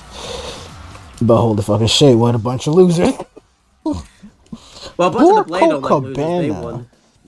Yeah, but okay. I didn't get pinned at least, so that's good. But I'm pissed at the fact that that the Butcher and Blade's not getting treated well, bro. They are I actually enjoy watching them, and this is what they are now. Well, I was gonna say this for the news, but we're on the topic now, and they may not last much longer in AEW because the Bunny, which I think Noah, the creator of the show, we should probably be checking on him, making sure he's okay. The Bunny was released. I don't know what happened, but she's basically not a part of AEW. I don't know if she was released. I think she got released, or part of me want to say she probably left, which makes sense because a lot of the fucking wrestlers is kind of upset at the fact that they're not getting used or anything. Yeah, they're just. They just never really could find anything for the Bunny. She also did get injured a lot, but I do feel bad for her because she was a pretty prominent name before she signed with AEW. Fucking Allie, bro. Yeah, I could see her. Go going back to Impact. I think she is. I don't think she's gonna go to WWE. This is why it's a hilarious reason, but it is a reason. Because she just started an OnlyFans account, and she would have to close that down if she go to WWE. Nah, so man. Sex work is real work, bro. I support that shit. And my dick does. Well, WWE, they don't want you having an OnlyFans account and working for them at the same time. I mean, ask Mandy Rose how well that went. So. Bruh, she made bank with her OnlyFans. It's fucking crazy. It wasn't even OnlyFans. It was like a just private website and all that. Oh, she made a lot of money with that shit, which is fucking awesome. Maybe I should start one again. But yeah, how do you feel? I feel like the Bunny's still gonna go to Impact / TNA when it rebrands, and she'll probably be one of the standouts. I wonder what they'll do with her because she was. I wonder if they're gonna have to do a thing because didn't she die technically before she? I think she did die. They had to revive her. She's back from the grave. But yeah, how do you feel about the bunny longer be? And what do you think the future holds for the Butch and the Blade? Because obviously the bunny's gone. I imagine the Butch and the Blade are I think too far. I wouldn't mind if they left, but shit, I don't fucking know. Maybe like if she goes to Impact, they have a lot of explaining to do. I know, yeah. Because she died. Yeah. Motherfuckers think this is Lucha Underground, bro. You can't just kill off like that. Well, Eric Young did come back though. Eric Young got stabbed and then was presumed dead, but he's alive. Yeah, so which is I swear, just killing off wrestlers is like goofy to me. It's funny as shit, but yeah, but maybe go to Impact. Maybe go back to CZW because CZW is in need of another woman. But yeah. Do you? This is off topic, but do you remember when they killed off Dario Cueto? But they didn't put him back. It was like the guy that played Dario Cueto, and he was like somebody else in like Lucha Underground. So like to try to make it seem like it wasn't even him. I died. I think he got shot, didn't he? Oh fucking god! I don't remember. I gotta look back. But anyhow, let's talk about Rampage. But I remember with Dario fucking during his funeral, his fucking father like this bitch ass motherfucker. I was like, yo, that's your fucking son. I didn't see that part, but I didn't. Yeah. And anyhow, let's get to Rampage. It kicked off with Ricky Starks versus Preston Vance with Jose the assistant ringside. Big Bill was on commentary for this match. He did pretty good on commentary. Good match here. Preston Vance looks pretty strong in this match. Eventually, Ricky Starks gets the offense, and while he's dominating, he takes the headset from Big Bill, and he just talks about how great he's doing on commentary. Which is I don't know why, but I always pop whenever like a wrestler does that because it's funny as shit to me. But then eventually, Preston Vance mounts a comeback. And then eventually Big Bill distracts the referee. And he does this for long enough where Ricky Starks hits a spear on Preston Vance. He covers him and gets the win. Afterwards, Big Bill and Ricky Starks beat him down. And Roosh and Draglistico come out. And Ricky Starks and Big Bill take off the second they hit the ring. And they just taunt and like make fun of him as they're on the stage and everything like that. So overall, this was good stuff. I thought I liked the way they booked this match, and I thought it made sense for Ricky Starks to get the win because he needed a big win. And I don't think this hurts LFI too much just because it was a one-on-one capacity, and they did have to cheat to get the victory. So overall, I was pretty okay with how they played this out. Did you see this match at all? I didn't even watch Rampage, bro. I'll be real with you. Alright, so I'll just cover in Rampage. No, okay, so I didn't watch Rampage because I was too busy watching SmackDown. Oh, that's fair. Yeah. It was what did you miss SmackDown and then watch it on recording? Because Rampage is on after SmackDown. So anyways, let's go back to Nice try. I was trying to make an excuse, goddammit. It didn't work because I know when SmackDown's on, so we have a couple of 3 quick interviews. Chris Jericho did an interview. He pretty much hyped up his match coming up with Konosuke Takeshita at the DDT promotion that aired over the weekend. Jericho talked about, how Takeshita should be prepared because you're facing the best wrestler in the world. He talked about how, DDT may be your promotion, but he's main evented Tokyo Dome and all that type of stuff in the world, and he doesn't know what Takeshi's getting into. It's really weird. It was essentially an advert for this DDT show, so it was really odd, but it was still a good promo. So I'm going to say this, though. You may have main event WrestleManias and Tokyo Domes and shit like that, but you better be blessed that you never met Dan Shokadino, bro. Because Dan Shokadino will violate you. What does he do? I don't even know who he is. Oh my fucking god. Dan Shokadino is the epitome of you need to get... I probably can't explain it here because it's fucking... This man... How to explain Dan Shokadino to a guy who never met him or never saw him in general? let's just say Dan Shogodino is one of those guys. His whole thing is that, fuck, I don't know how to explain him. But you know what? The best way I can explain him is I'm gonna show you a pic of him, and I want you to fill in the blanks. So I'll just keep going while you find that. Yeah. Next, Don Callis gets interviewed, and you see him that he's talking to Prince Nana, and Prince Nana's trying to exchange figures with them and everything like that. And Lexi Neal wants to know what's going on. So Don Callis reveals that he made a deal with Prince Nana to rent the services of Brian Cage to team with the Don Callis family. I think we find out that Sammy Guevara is not going to be cleared in time for this match, so that's why Brian Cage is going to be in it instead. And they mention that they're going to permanently erase Kenny Omega and Chris Jericho, Paul White, and Kota Ibushi from AEW. And he mentions that Konosuke Takeshita is going to take care of Jericho and make sure he can't get out of Japan for that match. It was good stuff, though. I like this a lot. Afterwards, Nano and Don Callis leave together to exchange money of how much, they're willing to pay for the services of Brian Cage. So there you go. Next, Team Jarrett get interviewed.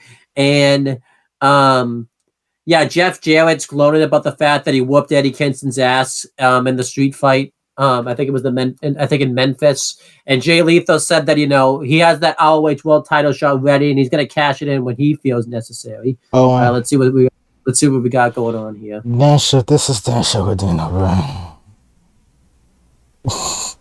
Wow, okay. He better be glad he never met never encountered this bro. Dan Shogodino is the reason why Joyride had that dick spot. Okay. So he's the reason why Joyride started doing that. All right then. So then, that was a good promo right there by Don Callis. Oh, no, you fucked up, isn't you? You always fucked up because of that, aren't you? Yeah, I was so messed up. I forgot what segment I was even on, but I wasn't even talking. I had already finished talking. Oh yeah, Michael Ito won our Rampage match. She did win a Rampage match. Yeah. I think she She won by a head crush against Lady C. But anyhow, Team Jarrett. Jay Lethal says that he's going to cash in an ROH World title shot. And Team Jarrett said that Ortiz is going to regret not joining Team Jarrett. And then Ortiz comes up and says that if you want to say something to me, you could say it to my face. And Karen Jarrett thinks he's stupid for doing this because he's outnumbered. He's basically in a 4-on-1 disadvantage. But really, Satnam Singh makes two people. So he says, well, if you're going to make a move, you better make it now. And he said that he's going to go on Sweden. And he gets a couple of shots in, but then eventually he just gets outnumbered. And Satnam Singh chokes, Ortiz, and he puts him up against a couple of equipment cases, and eventually referees and stuff have to pull them off. And it was pretty much Ortiz just got destroyed here. So look at Ortiz got gripped up by oh boy, that's funny as shit. Yeah, I like this though. I'm missing Eddie Kingston. I know he's doing stuff in Japan right now, but I just want to see him. I don't think he is. Again. No, because he just defended the Strong belt. Recently, yeah, so that's why he went. He defended it in the Lone Star, a show. Yeah, and I think that was going on when this was going on. So let me check. Yeah, I just want to see him again though. I do too. I miss Eddie. Then Ruby Soho faced Red Velvet. This was a good match. Eventually, Ruby Soho is dominating. And somebody sends a bouquet of flowers to her. So a director comes out. We find out she has a secret admirer. And she doesn't really know what to do. I think we all know who it is. It's pretty much confirmed. And she puts him in the corner. And this nearly cost her the match. She nearly loses to a roll-up. But she still loses the match anyways. Red Velvet hits a spinning kick on to her for the win. The whole thing was the Flowers threw Ruby Soho off a game, but the match kind of fell apart after that happened. It just kind of felt like, both competitors didn't really know what was going on. So, yeah. I haven't been a big fan of Red Velvet since she's come back. I am trying to give her a break because this is her first week back, but she hasn't been impressing me lately. So, we do find out why Red Velvet did get this win because she needed to gain some momentum for something. So we'll get to that later. But overall, this match was kind of whatever. Then the Kingdom with Roderick Strong faced Los Savasitos, I think that's their name. The match, it's pretty much a squash. They beat him up. They hit the assisted pile driver onto one of the guys for the win. Afterwards, Roderick Strong's able to muster up enough energy to get up out of his wheelchair and lay out the other guy with the end of heartache. But the second he hits the move. Awesome move, by the way. It really is. And we should really commend Roderick Strong that he's able to hit that move, even though he's supposed to be in a wheelchair. I know. But the second after he hits this move, he has to go back into his wheelchair. So neck strong, baby. Yeah. This is No Neck November, by the way. So, that's what they said. Yeah, No Neck November. So, I can't. I hate this so much, bro.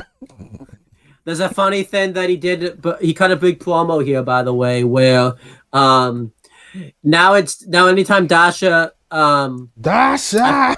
yeah, he does that now, and he was ripping on the crowd, and everybody was doing. What's over now is when he chants Adam, the fans will just go Adam now, and he's like, no, he's not your best friend, he's my best friend. That's really funny as shit. I'm not gonna hold you. That's fucking funny.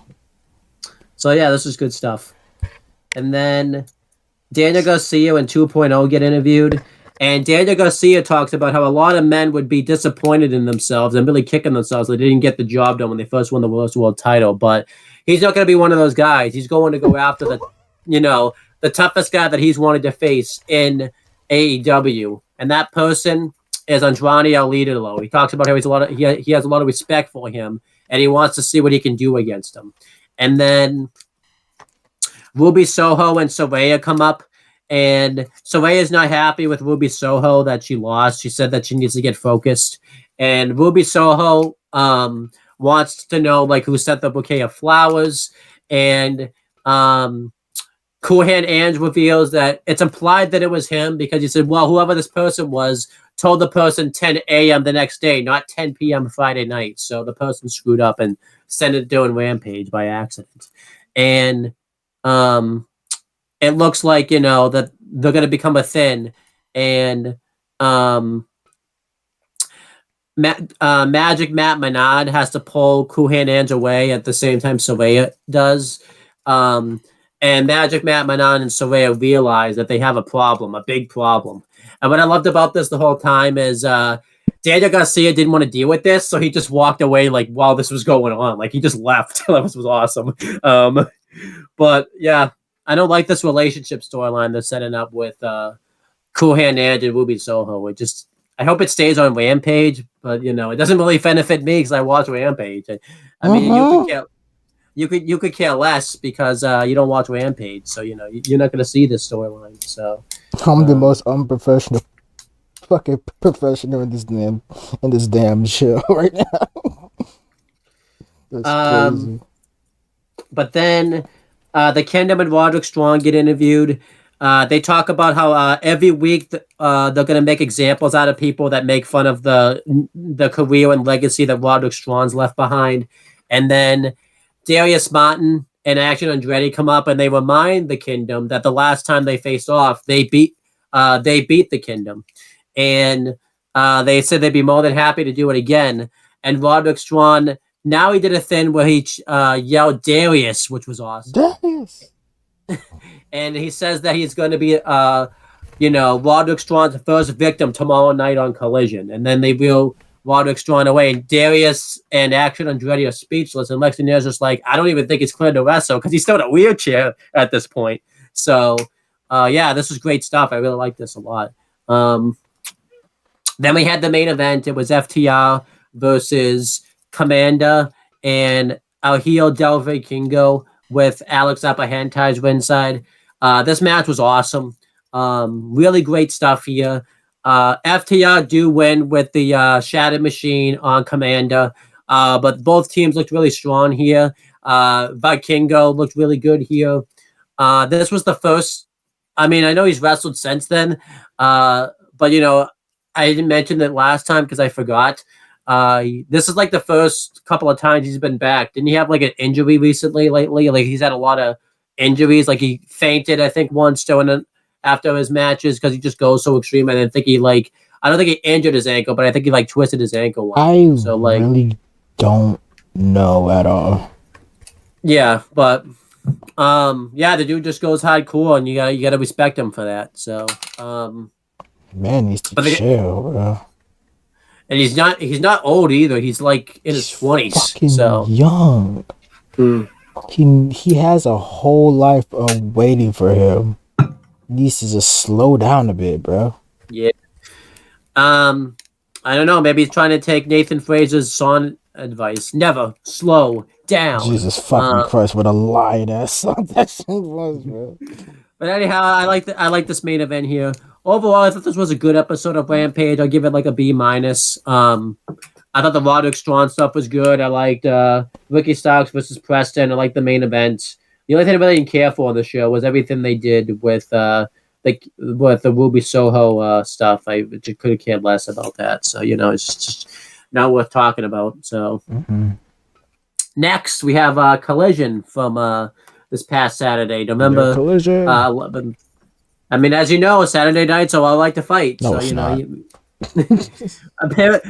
apparently last Saturday it was. So, I mean, don't tell me that. Tell that to Elton John. He's the one that made the song. I just quoted. Who the fuck thought this was a good?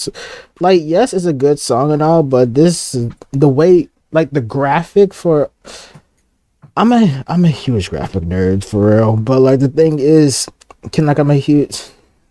I got so many shit I really love about the about media, but this song does not fit fucking the way a Nitro, I mean a Collision is, but whatever, bro. I agree. Yeah, it's supposed to be, I was expecting some fucking dubstep or some bullshit or some rock song. Not no fucking goofy goober just saying Saturday. I'm like, whatever, bro. I can't blame you. I mean, as my friend Chris Dodd said, it sounds like an 80s sitcom pretty much. Oh so. God. Also, how are you? Also, what's up? What's up to Chris Dodd? How you doing, man? If you're watching this, fuck you. But anyways, let's continue. But we had the commentary team of Nigel McGuinness and Tony Schiavone. Kevin Kelly was on assignment, so he wasn't there this week. There's also news about Kevin Kelly as well. So I'll mention it now. He is done with New Japan. I'll read the exact article. Actually, let me find it. Hold on, let me find it. Where is it? There it is. Okay, so it says. This is from Dirt Sheet Radio Facebook page. Kevin Kelly has departed New Japan Pro Wrestling to pursue outside opportunities. He has recently just been added to the AEW roster page. Looks like he'll be with the AEW full time now. So you have to hear Kevin Kelly even more than you already do. So you know, yeah. We had one dub, and then we had an L right afterwards. Yep. That's fucking crazy, bro. But it'll be interesting on the New Japan side of things, because he's been with New Japan for so long. It's going to be interesting to see who takes his place. I think I know who might, but I'm still like, I haven't been watching New Japan that much because I want to take a break from New Japan because it's really pissing me off. So yeah. But now you have to hear Kevin Kelly every week, every Saturday night. You're going to be hearing Kevin Kelly. I'm about to shoot myself. So this is good news, I guess, if you're Kevin Kelly, but bad news if you're Zero, because that means, you know, he has to hear more. I'm tired of this shit, bro. I'm but yeah, we tired of had this the code. grandpa. Well, that's too damn bad. That's a great movie. It's a really good movie. That might be a retro movie review someday. Maybe. So, we had the code open. They're back to doing the promos backstage. Adam Copeland, Stan, and Darby Allin did a promo talking about how they're going to take out Lance Archer and the Righteous, and they're going to use them as an example and to what they're going to do to Christian Cage, Nick Wayne, and Luchasaurus at Full Gear. This is kind of like a test match for them to see if they can work together as a team. The Righteous and the Righteous and Lance Archer cut a promo. The Righteous talk about how everybody thinks that we're just placeholders, but we need to see if people can form good teams. And if you can't form a good team tonight, you might as well not even bother. And Lance Archer just says everybody dies. So okay, so I gotta say this though, and because this been on my mind like every time I see this guy. Every time I look at Pinson, I see Bray Wyatt. Yes. And it makes me devastated, bro. I'm like, I can't blame you. Yeah, I miss him every day. Yeah. And it's like, I love Vincent. Like, when I first saw him and I saw his stuff in a Ring of Honor, I was like, this man, he could really go far. All he needs is a direction and a major storyline. Then he'll be El Gucci. So yes, he would. Yeah. So I hope this helps him elevate, especially since he's with not only Lance Archer, but also Jake the Snake. So, yeah, Jake the Snake Roberts kind of promo here too. That was very good. Saying that he put this team together to cause destruction in AEW. Oh, so then Don Callis and Powerhouse Hobbs do a promo. They mentioned that though in Powerhouse Hobbs' hometown, he potentially may have a match tonight to show an example of what he's going to do to Paul White on Dynamite. And then Daniel Garcia got an interview and talked about how he looks forward to bouncing back from his loss and is going to absolutely destroy Andrade El Idolo. Keep dreaming. And then Keep dreaming. Yeah. And then Andrade El Idolo does a promo saying that he's going to give his answer to CJ's offer pretty damn soon. So there you go. Then it cuts to the intro. We kind of gave our thoughts about the intro. I think this was the best intro they've ever put together for Collision because obviously, it was cool because you got to see like Daniel Garcia's dance doing this, and you got to see like Prince Nana's dance in the intro, and that was awesome. Like, I just love. Okay, the one little detail I really do appreciate because I'm a freak like that is that for each week it's a different intro. Yeah. Whoever works on this shit needs to get a pay raise every fucking time. Cause how the fuck you find the time to make different, bro? That is, I know. Like I know they have a crew for that, but that's still mind-boggling. Like, that's crazy. Yeah, and then it kicked off. We had Andrade El Idolo versus Daniel Garcia. And we did find out Andrade El Idolo's answer. CJ comes out, and pretty much it was pretty much known right away that his answer was yes because they posed together and everything like that. And now Andrade El Idolo is CJ's client. Doing this, Miro is watching this backstage. He's watching this in the dog. Huh? Miro was over there like, yeah, he's I guess he watches this in the dark with like the light. There's like a light that was like flashing in the camera. And he's just weirdo. looking, bro. Yeah, but this match was really good.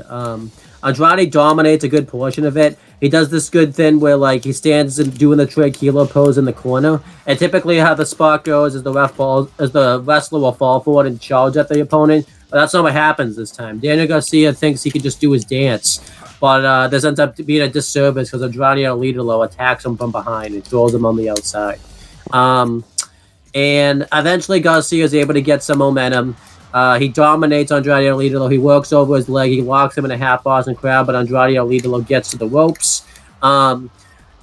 Daniel Garcia does a suplex, and he's going to do the Three Amigos spot, but Andrade Alito reverses it. He does a really good twist and brainbuster, which was awesome. And then eventually Andrade Alito locks Daniel Garcia into the figure 4 leg lock, turning it into the figure 8, and then Daniel Garcia taps out, and Andrade Alito wins. Him and CJ celebrate together, and Miro's just looking over, like, pissed off, like he's not happy that this happened. So, fucking seething.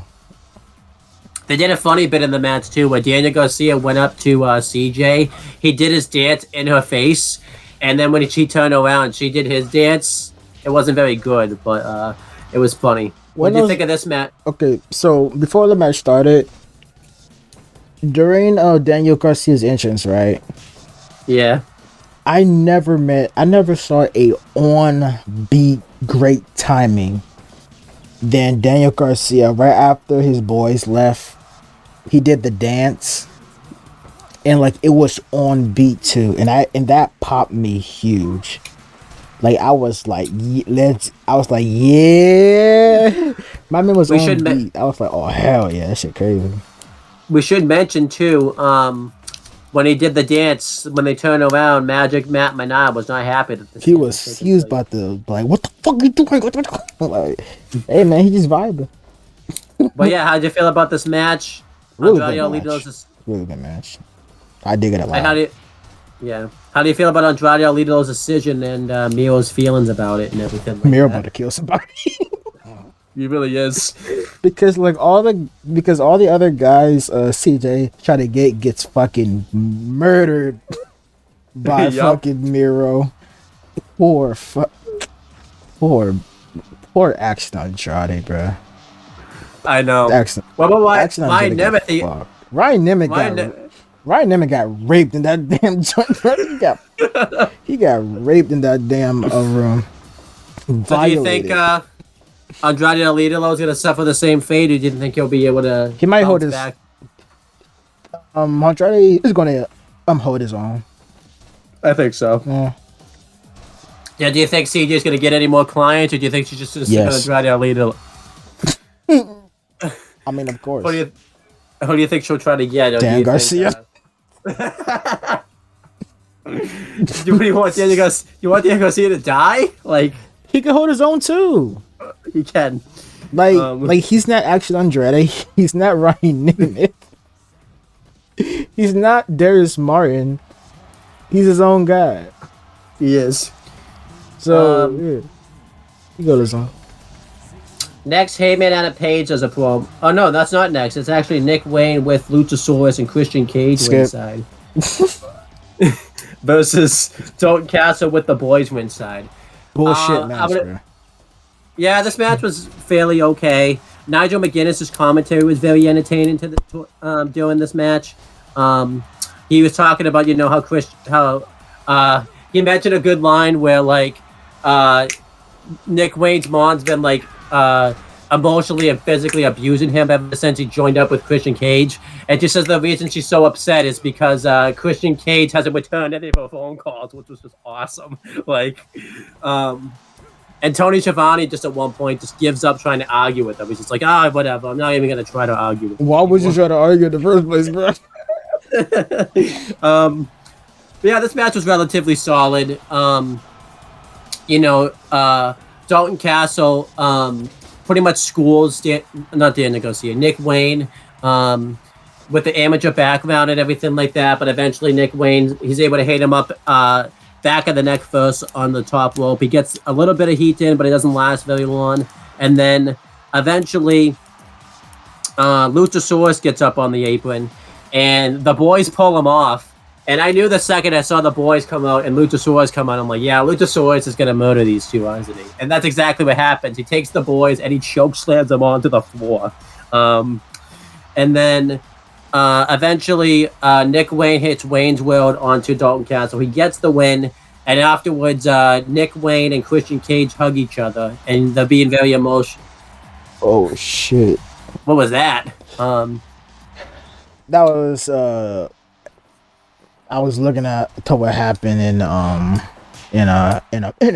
Well, it's my bad. Oh, don't tell me because I don't know what happened. So, but yeah, this match was relatively solid. Nick Wayne with Luchasaurus and Christian Cage ringside. Versus Dalton Castle with the boys ringside. But yeah, but Nick Wayne and Christian Cage hug each other, and Nick Wayne's crying like he's a son trying to prove his father, and Christian Cage is hugging him like he's a proud father. So that was like, Poppy. So, anything else you want to say about this Nick Wayne Dalton Castle match? Andrade won our AEW Spark collision match, so all is right in the world. There you go, I guess. But for that match, so anyways, what's the next segment? Next, Heyman and Page does a promo. He talks about how Swerve Strickland could have taken his spot, but he took it one step too far when he invaded his house and basically ruined his. You think? He did. To be fair, though, Swerve Strickland only took it that way because Heyman and Page cost him a shot at the TNT title. Like Swerve was just gonna move on if had Heyman and Page not gotten involved. I'm just saying. Fucking cry be a river, bro. But he did invade his house though, so you can't blame him. So who doesn't like a good home invasion, you know?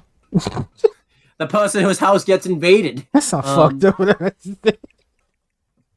But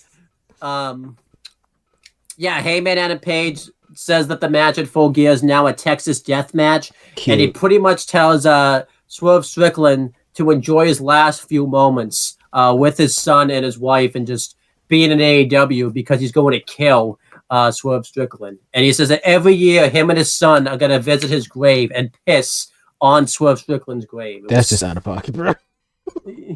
Yeah, good promo here by Page, though. I liked it. What did you think of it? My man really said that rest in piss. He said every November, him and his children are going to visit Swerve Strickland's grave. I know. Just to piss on it. It's just this man really said rest in piss to him. That's fucking hard. That is a crazy thing. You know, I'm gonna be real with you. This shit getting out of pocket at this moment because it's like, because the thing is that fuck, I don't know. It's just the fact that this whole storyline, like, yes, this whole storyline started by Swerve, but it could have just ended by Hangman, but he was like, nah man, I'm running the shit back. And then Swerve like, leave me alone. Yep. So now the only way to get through him is just commit home invasion. Pretty much. It's fucked up, but goddamn. Next, we had Drag Listico and Roosh with Preston Vance and Jose the Assistant inside versus the Workhorsemen. Good match, very back and forth. Roosh and Drag Listico win when Roosh hits the running knees in the corner on what's his name? Not Anthony Henry, but the other guy. One of these fucking people. I knew his name before we just did it too. I forget his name, but due to the fact that I couldn't find a Preston Vance and a Workhorseman with a certain logic, I must simulate either Roosh against fucking Jobber.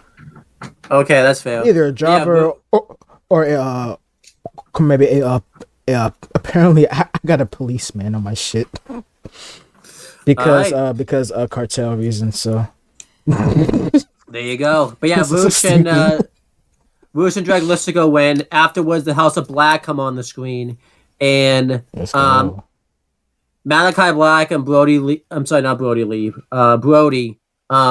Big boy Brody. Brody can talk about how they realized that the only way to get the tag teams to come after them is to become the AEW tag team champions, and they talk about how the enemy of my enemy is also my enemy now. What the fuck that's supposed to mean, bro? They want people to go after them. So. What is that supposed to mean? The enemy is my enemy is my enemy. What the fuck? That's not how the saying goes. That's how he said it. So I'm not gonna hold you. When he first said that, I was so fucked up. I was like, "What does he mean?" I didn't understand why he wants. So I guess he wants people to come after. So the only way he can get people to go after him is if they become the AEW Tag Team Champions. So, but Julia Hart also says that Willow Nightingale and Sky Blue haven't gotten her messages and haven't accepted her gifts. So she's going to beat them up now, and basically now she wants the match between her and Willow Nightingale to be the winner face challenges for the TBS Women's Championship, which was weird that they said this here because on Rampage they mentioned that it already was a contendership match, so that I don't know what happened there. I think Tony Schiavone wasn't supposed to say that on Rampage, but he forgot because I think Collision was probably taped first. I'm not sure how that worked, but yeah, I liked this match and I liked the promo by House of Black. It was good stuff. What do you think of this? Shit, I don't know. There you go. You don't know.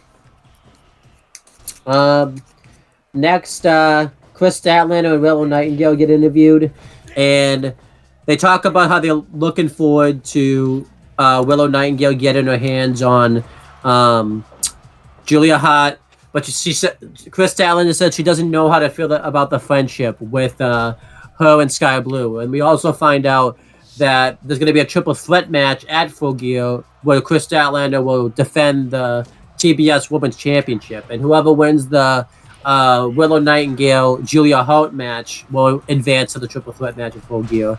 And they didn't say when, but I forget exactly when it is. At some point this week, we're gonna get Red Velvet versus Sky Blue, and whoever wins that match will get into the triple threat match. So she says, that she wishes Willow Nightingale luck, and Willow Nightingale's all happy about it and everything like that. So. How do you feel about this interview? Because I thought it was relatively. Girl. There you go. I'm tired of seeing this fucking joint, bro. Well, at least this time it wasn't requested by Chris Statlander. It was same thing. But then we have another big announcement from Tony Khan. This time he's with Bryan Danielson. They're talking about All In. How this year was a very successful show, but they feel bad that a lot of people had to miss it due to injury and things like that. They promote that the pre-sale thing and everything like that. And I was just like, stop talking, Tony. Is this the announcement again? But no, there actually is another announcement. He announces that starting Thanksgiving Eve, there's going to be a Continental Classic, I think it's called. Where it's essentially the G1. It's going to start there. And it's going to go on basically up until year end, I think it's called. And whoever the finals will take place, I think, on the Go Home episode of Collision or the Go Home week. And whoever wins their brackets, so their block, will face each other in the finals at year end. And we find out that Bryan Danielson's going to be. No, isn't it year end? World's End. Oh, World's End. Okay. Yeah. But yeah, we find out that Bryan Danielson's going to be a participant there, and Bryan Danielson is excited about this because he's wanted to compete in this type of tournament. I hope the winner, whoever wins this, gets like a title shot or something, like a world title shot, because it'll be kind of stupid if they go through this whole thing and they don't have an award for it. I always kind of hate that with the Owen Hart Classic because it just seems like all you get is just the title belts. And as you saw this year, Ricky Starks or Willow Nightingale haven't even come out with the women's Owen Hart Cup trophies or anything like that since then. So I hope the winner can get like a title shot, maybe a world title shot of their, or like some type of title shot or something like that. Most likely. Yeah, I wouldn't complain if they just did it this year, because Bryan Danielson says he's always wanted to do a G1, but as you've seen, the guy can't do a G1. It just isn't possible. The guy will get injured after the first match, I think, because that tournament's just too brutal, I think, for him. If it was like years ago, I think he could have done it, but I don't think he's capable. So this is probably the best way the closest way that Bryan Danielson can do a G1. Yeah, I don't know how I feel about him doing this, though, because I think he's going to be pushing kind of his comeback time from his injury, because he's still injured with his orbital bone, and he's supposed to wrestle Kazuchika Okada of Wrestle Kingdom. I don't really want that match getting jeopardized, so I don't like the fact that he's coming back. Huh? That's the thing. I'm a bit stressing over this shit. Yeah. But we find out that there's going to be 12 competitors. Bryan Danielson's one of them. How do you feel about this announcement?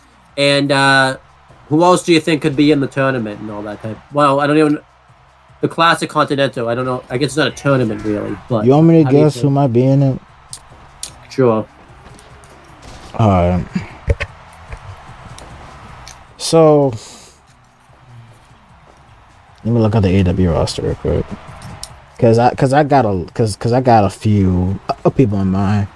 While you're looking, how did you feel about the announcement and everything? And Bryan you already know one competitor, so I'm over here like, bro, what the fuck? there you go. like I'm not mad at it. I'm actually pretty excited, to Same. be fair. So that'd be kind of cool. So who might be in the tournament? I got a few people in mind, and I don't know why Roosh is having a hard time beating up this fucking police officer, but okay. It's nearly 16 minutes in the match. Oh my god. In game time. But What happened to the police officer wins? I don't like even baseball. know. I don't know. We might have a storyline here. But alright. So we already got Bryan Cranston, so that's one. Mm-hmm. Maybe Swerve. I'm thinking that, yeah. Roosh, of course. He could be. Andrade. Oh my god, the police officer actually won. Oh my gosh, no. He's getting arrested. Alright, so that's 4. Wait, hold up. Bryan, Roosh, Swerve. Who else I said? It's 12 competitors too, so you have to stop after 12. Oh, okay. Hold up. Bryan, Roosh, Swerve, Andrade. Yep. Maybe Edge, because that'd be kind of fun. A lot of dream matches there. Yeah, Edge. Who else has in? Malachi Black. That'd be fun. I want Buddy Matthews in there. I don't give a fuck. Yeah, I Buddy, do too. Kenny, Jericho. So that's 9. Who else could be there? John Moxley, which that's 10. Yeah, he's done the G1 before. Yeah, so he has experience. What's another good one? What's another good one that? Because I got 2 more. Jay White. That'd be Yeah, fun. he'd be great in it. Going through the fucking list of wrestlers in this damn roster. What about Darby Allin? I know you just haven't thrown him out. Fuck there him. now. I'm not putting that nigga in that tournament. He might be in it though. And Takeshita. Yeah, that'd be fun. Yeah, this will be a fun tournament. You know, be interesting to see how it turns out. I imagine by Full Gear we'll know the full list of competitors, because that does seem like something that would happen. Mm-hmm. I'm surprised you didn't say one name. Claudio Castagnoli. I want to see him in it. Oh, that would be dope if he did join. But yeah, I'm looking forward to this. Again, I hope this doesn't jeopardize the Bryan Danielson Okada match, but we'll see. I hope not, because that would break my heart. It would. I mean, I would like Zack Sabre Jr. too. Like maybe get a New Japan guy in there. That way we can get Zack Sabre Jr. versus Danielson again. Oh, that'd be fun. I kind of want to save that for Dominion. Yeah, that's true. Next we have Julia Hart with Brody King versus Willow Nightingale in a full gear TBS Women's Championship Top Contenders match. This match is really a mouthful. What you just said. I couldn't even. I almost messed it up. But yeah, this match was really good. Very back and forth. Eventually, Julia Hart wins with the moonsault. And that means she advances. She's going to be one of the competitors now in the triple threat.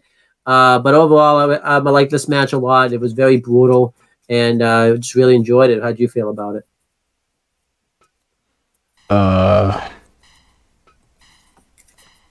I really don't have nothing to say about that match, to be honest with you, bro. Yeah, that's fair. It did last a while, so That shit lasted like dick. how long does that last? I don't know. That shit was just fucking like what? Next, Vicky Starks and Big Bill get interviewed, and they talk about how they're sick and tired of seeing FTR, LFI, and House of Black, and they've basically been going out of their way to avoid them. They don't want to talk to them. They don't want to fight them. If That's they see a him in fucking mood, bruh. That is funny to me. Mama, I'm tired of seeing these guys. Go away. So they say that they're not going to fight them anymore. They're not going to put the titles against them. They want to face somebody new. But Lexi Neal reveals to them that Tony Khan just made it official that there's going to be a fatal four-way match for the tag team titles. It's going to be get fucked. Them defending against House of Black, LFI, and FTR. And they're upset about this because Lexi Neal knew about this before they did. Like, they're wondering why Tony Khan didn't tell them first.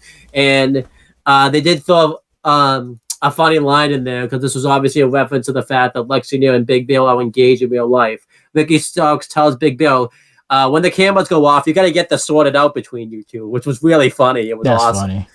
Funny. How did you feel about this, and how did you feel about this announcement of the Fatal 4-Way Tag Title match? So, get fucked, bro. It's just like, I don't want to see them. Well, guess what? You're gonna see them anyway. I'm like, all right, bro. All at the same time. All at the same time, bro. Good luck. Next, we had Powerhouse Hobbs with Don Callis versus a mystery opponent with Paul White on commentary. Yeah, I know what you're thinking, right? This is typically when it's a mystery opponent, that means it's somebody big, right? No, we don't know who this guy was because Powerhouse Hobbs squashed this guy. Like, the guy didn't even get a chance to get an introduction or anything. Do you want to know who he is, though? Because Cage Match got it. Who is it? Some nigga named Titus Alexander. Who? Well, we didn't get a chance to hear because Powerhouse Hobbs squashed him. He had a spine buster on him, followed by a slam. And Paul White doing this, he's not really putting much to the table of commentary because he's just intensely studying Powerhouse Hobbs. It was better in a capital one to what's in your wallet. And then Don Callis gets on the mic and talks about how he's gonna him and the Don Callis family are the greatest family in all of professional wrestling, better than all these famous wrestling families. Fucking what? He talks about how Paul White is a great giant, but he must not have any brains because he realizes that Paul White's a stand-up guy because he agreed to help Chris Jericho out when he needed him. But he tells him that it's not too late to back out of the match because if you don't, you're going to be hurt by the Don Callis family. And Paul White doesn't really do anything. He just kind of sits there and just kind of listening to him. And Don Callis thinks that Paul White's showing fear, but he's really not. He's just watching. He's just looking at him like, really, bro? And then Don Callis tries to send Powerhouse Hobbs on him. He tips the announce table. He doesn't. He takes the head off the announce table, and Paul White gets with his feet and challenges Powerhouse Hobbs to make a move. And when Don Callis realizes that he's made Paul White mad, he basically, holds back Powerhouse Hobbs because I think he realized Powerhouse Hobbs probably was going to get his ass kicked if that didn't happen. Almost definitely. I said almost definitely. Yeah. But how did you feel about this? The squash match and then the post match with Paul White and Don Callis? Who he got squashed, like whoever he squashed, rest in piss. That's another one for the graveyard of losers. How many do we have? We have like a lot. We have a lot. I can't even count it. But you can't count anyways. Dude, I thought 1 + 1 is 1. So anyways, but anyways, for the little thing between Paul White and Hobbs, if they don't break the ring, this match sucks. That's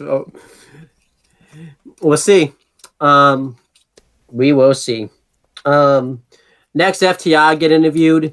And they talk about how they've been on a roll lately, but they're upset that they don't have the tag team titles. It still burns them that they got destroyed and lost the belts, and they said they don't care who they have to go through, they're going to get back the AEW World Tag Team Championships. This was a good promo. What'd you think of this? Let's move on. Wow, you're not an FTR fan, I see. No, like I am. It's just that I'm just so over it at this point. I'll let you talk about the main event because it's got a lot of people you like in here. It's Lance Archer and the Righteous with Jake the Snake Roberts in here versus Darby Allin, Stin, and Adam Copeland. All right. I have to say this. I about to simulate it, but unfortunately, there was no Sting with the logic I need, and nobody made the Righteous with the specific logic I usually use for my matches. So we had to come up with the next best thing that is like Sting and the Righteous. So the match is Darby Allin, Adam Copeland, and Cody Rhodes. Oh yeah, who's going to finish the story, taking on against Lance Archer, the Great Muta, and Robert Martyr. Who is Robert Martyr?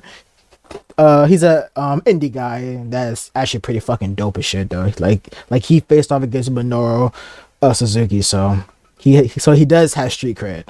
So yeah. So as for the match itself, it was okay. Yeah, I thought it was. What do you want me to say? I enjoyed it, but at the same time it was like, okay. But everybody got their shit in. Like fucking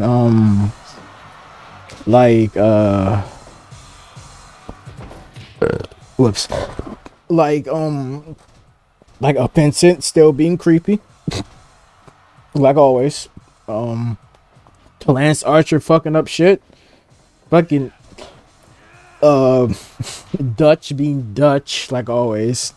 Darby being a spot monkey. Well, he's being a suicidal freak.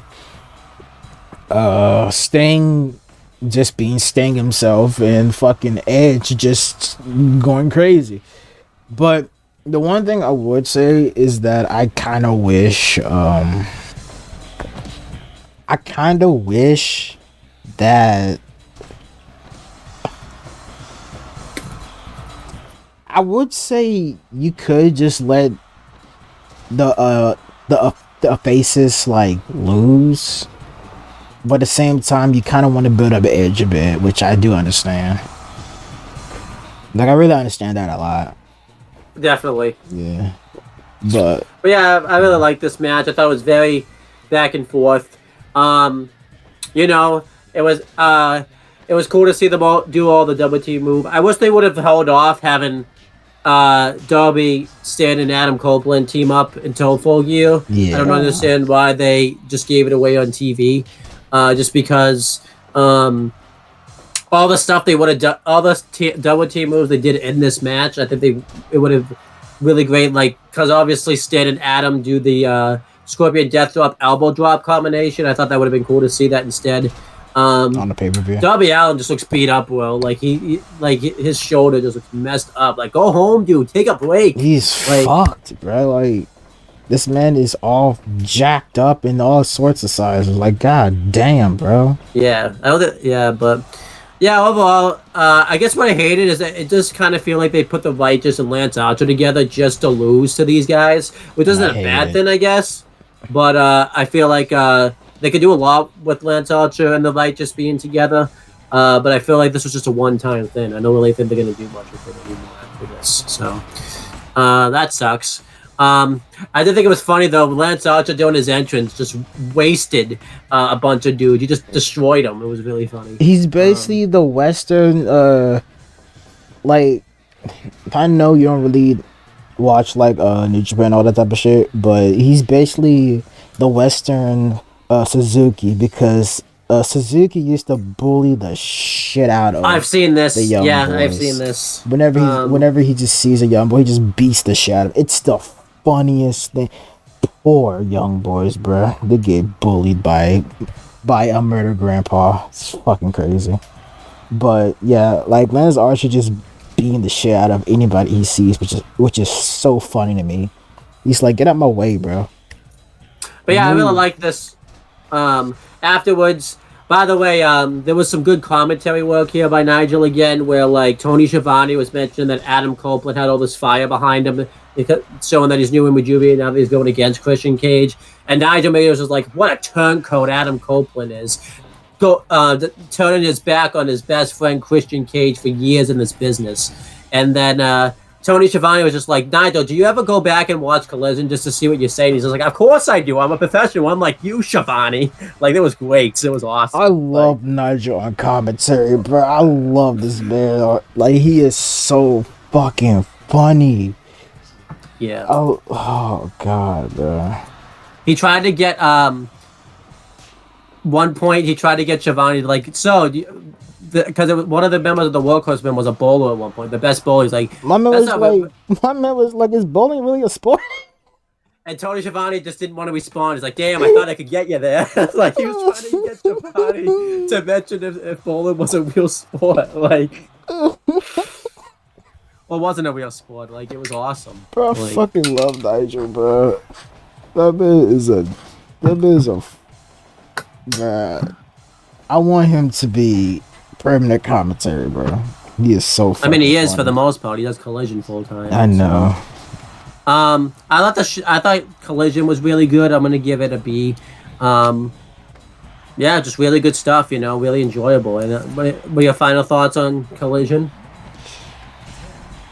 My final thoughts is that Collision was like Rampage. There's a lot of questions than answers. Well, there wasn't really questions on fucking a Collision because, yeah.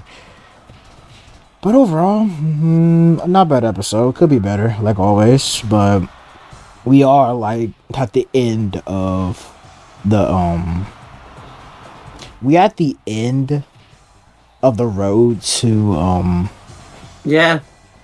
For Garrett, all that's left is just the go home shows, and that's it. I just realized I forgot a match on Collision. I don't know how I missed it on my notes. What? There was Roderick Strong versus Darius Mountain. I forgot that match. Do we even need to talk about it? It doesn't fucking matter. Well, it's just a certified. It's just a glorified squash match. It wasn't a squash match. Darius Mountain did get some offense in, so they did some funny bits with it. Like when Roderick Strong had to motivate himself, he had to get himself up off the apron to get on the apron.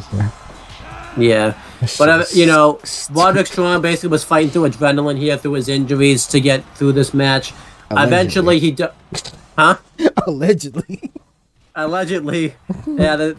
But eventually, Roderick Strong does win with the end of Howard Egg, but immediately afterwards, he starts clutching his neck right after the match is over. So, like, you know. And afterwards, the Kingdom further attack him, and Action Andretti runs out. He's a bit too late, though. Like, it's pretty much too late for him to do anything.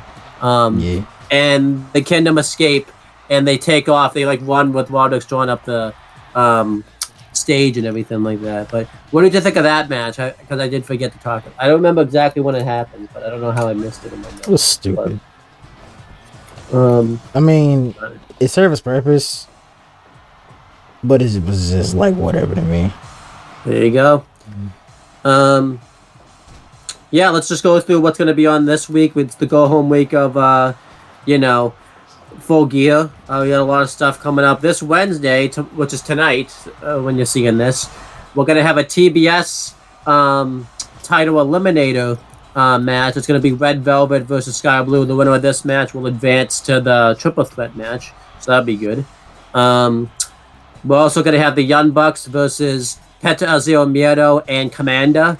I guess Ray Phoenix is legitimately injured because he hasn't been seen in a while. So, and then also on Dynamite, we're gonna have John Moxley and John Moxley and Willa Yuta versus Orange Cassidy and Hook. That would be a good one. And then we're gonna have the Like a Dragon, Right. the man who escaped. whose name is a race street fight. It's going to be the Don Callis family being represented by Brian Cage, whose services are being rented for the night. Kyle Fletcher, Powerhouse Hobbs, and Konosuke Takeshita, with Don Callis potentially ringside, probably on commentary, versus Kenny Omega, Chris Jericho, Kota Ibushi, and Paul White. And obviously, the big thing out of this is that Jericho's team has the biggest momentum right now because Jericho just tapped out Konosuke Takeshita recently on the DDT show that they advertised. So, yeah, not a good day to be the Don Callis family. So. Which is an interesting choice, in my opinion, to have him win. I agree. Then we have Collision and Rampage coming up. As of right now, nothing's announced for them. We'll probably find out matches on Dynamite, but nothing's announced for them. But yeah, that should be fun stuff. And then as for Full Gear, we got a lot of stuff announced for Full Gear. Let me get the card up for that. Yeah, so we got a lot of stuff announced. We're gonna have MJF is going to defend the AEW World Championship against Jay White. As of right now, obviously, this is as of right now. MJF and a mystery partner potentially are going to this is on the 0 hour. Are going to defend the ROH World Tag Team titles against the Guns. We're going to have Orange Cassidy defend his international title against John Moxley. This is the second match in their series. We're going to have a trios match. It's going to be Christian Cage, Luchasaurus, and Nick Wayne versus Adam Copeland, Darby Allin, and Stin. We're going to have basically an all-or-nothing match here. It's going to be the Golden Jets versus the Young Bucks, where if the Young Bucks win, the Golden Jets can never team up again. But if the Golden Jets win, they get the Young Bucks tag title shot that they just never cash in, I guess. We're going to have an AEW Women's World Championship match. Hikaru Shida defending against Timeless Toni Storm. If you go in the picture, I'm going to show you. Oh, wait, I don't have my camera on, so I'll just show you real quick. Yeah. They have Toni Storm in black and white. Hold on. They have Toni Storm in black and white, like, in the thing. So. And the fucking, wait, her render is literally black and white?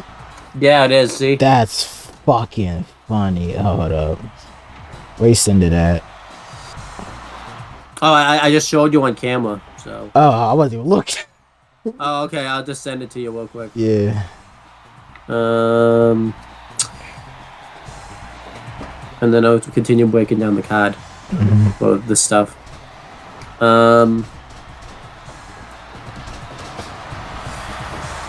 But then we have a Fatal 4-Way match for the AEW World Tag Team Championships. It's going to be House of Black being represented by Brody King and Malachi Black. LFI being represented by Draglistico and Roosh. FTR. Yeah, this is a thing. With Ricky Starks and Big Bill defending the belts. That is funny. It's really funny. Then we have a TBS Women's Championship match. It's going to be Chris Statlander defending against Julia Hart and the winner of Sky Blue versus Red Velvet. Oh, the heck is this? Which motherfucker joined? Courts! Who was that? Oh, that's the Krotz. I forgot. He's a part of the Noah's thing. Oh, okay. Yeah, he probably did by accident, dude. That's fair. Cameo appearance. Then continuing the breakdown, we're gonna have a Texas Death Match: Heyman Adam Page versus Swerve Strickland 2, and that's it. That's the end of the breakdown of Full Gear. Looking like a pretty damn great card right there. So,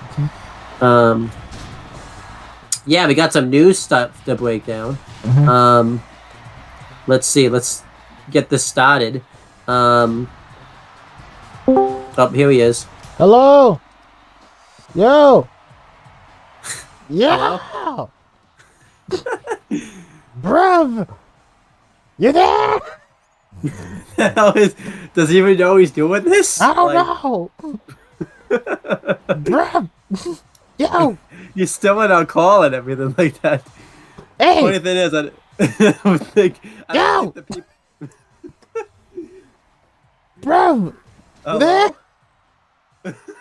Are you drowning? You need help? Are you alive? Are you alive? You want to play Fortnite?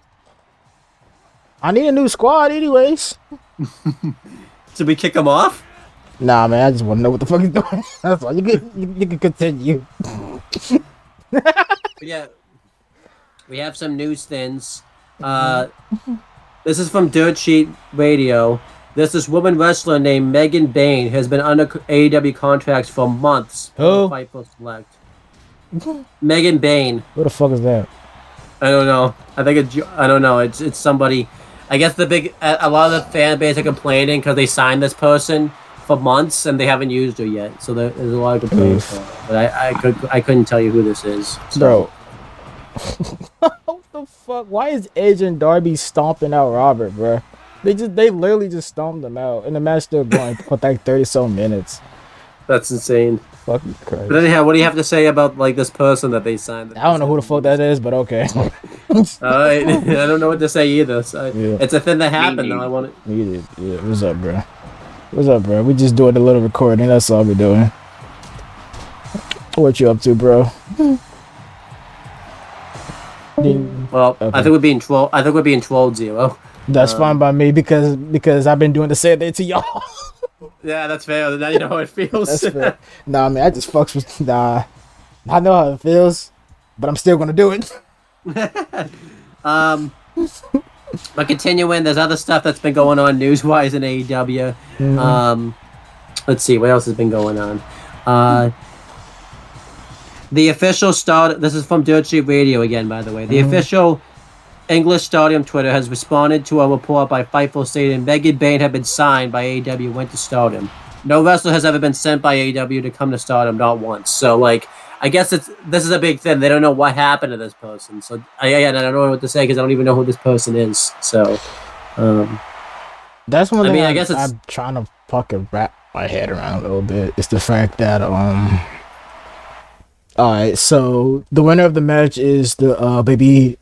Okay, the winners was the baby faces. So all is right in this timeline. There you go. But yeah, so back to the thing with Jacob Bob.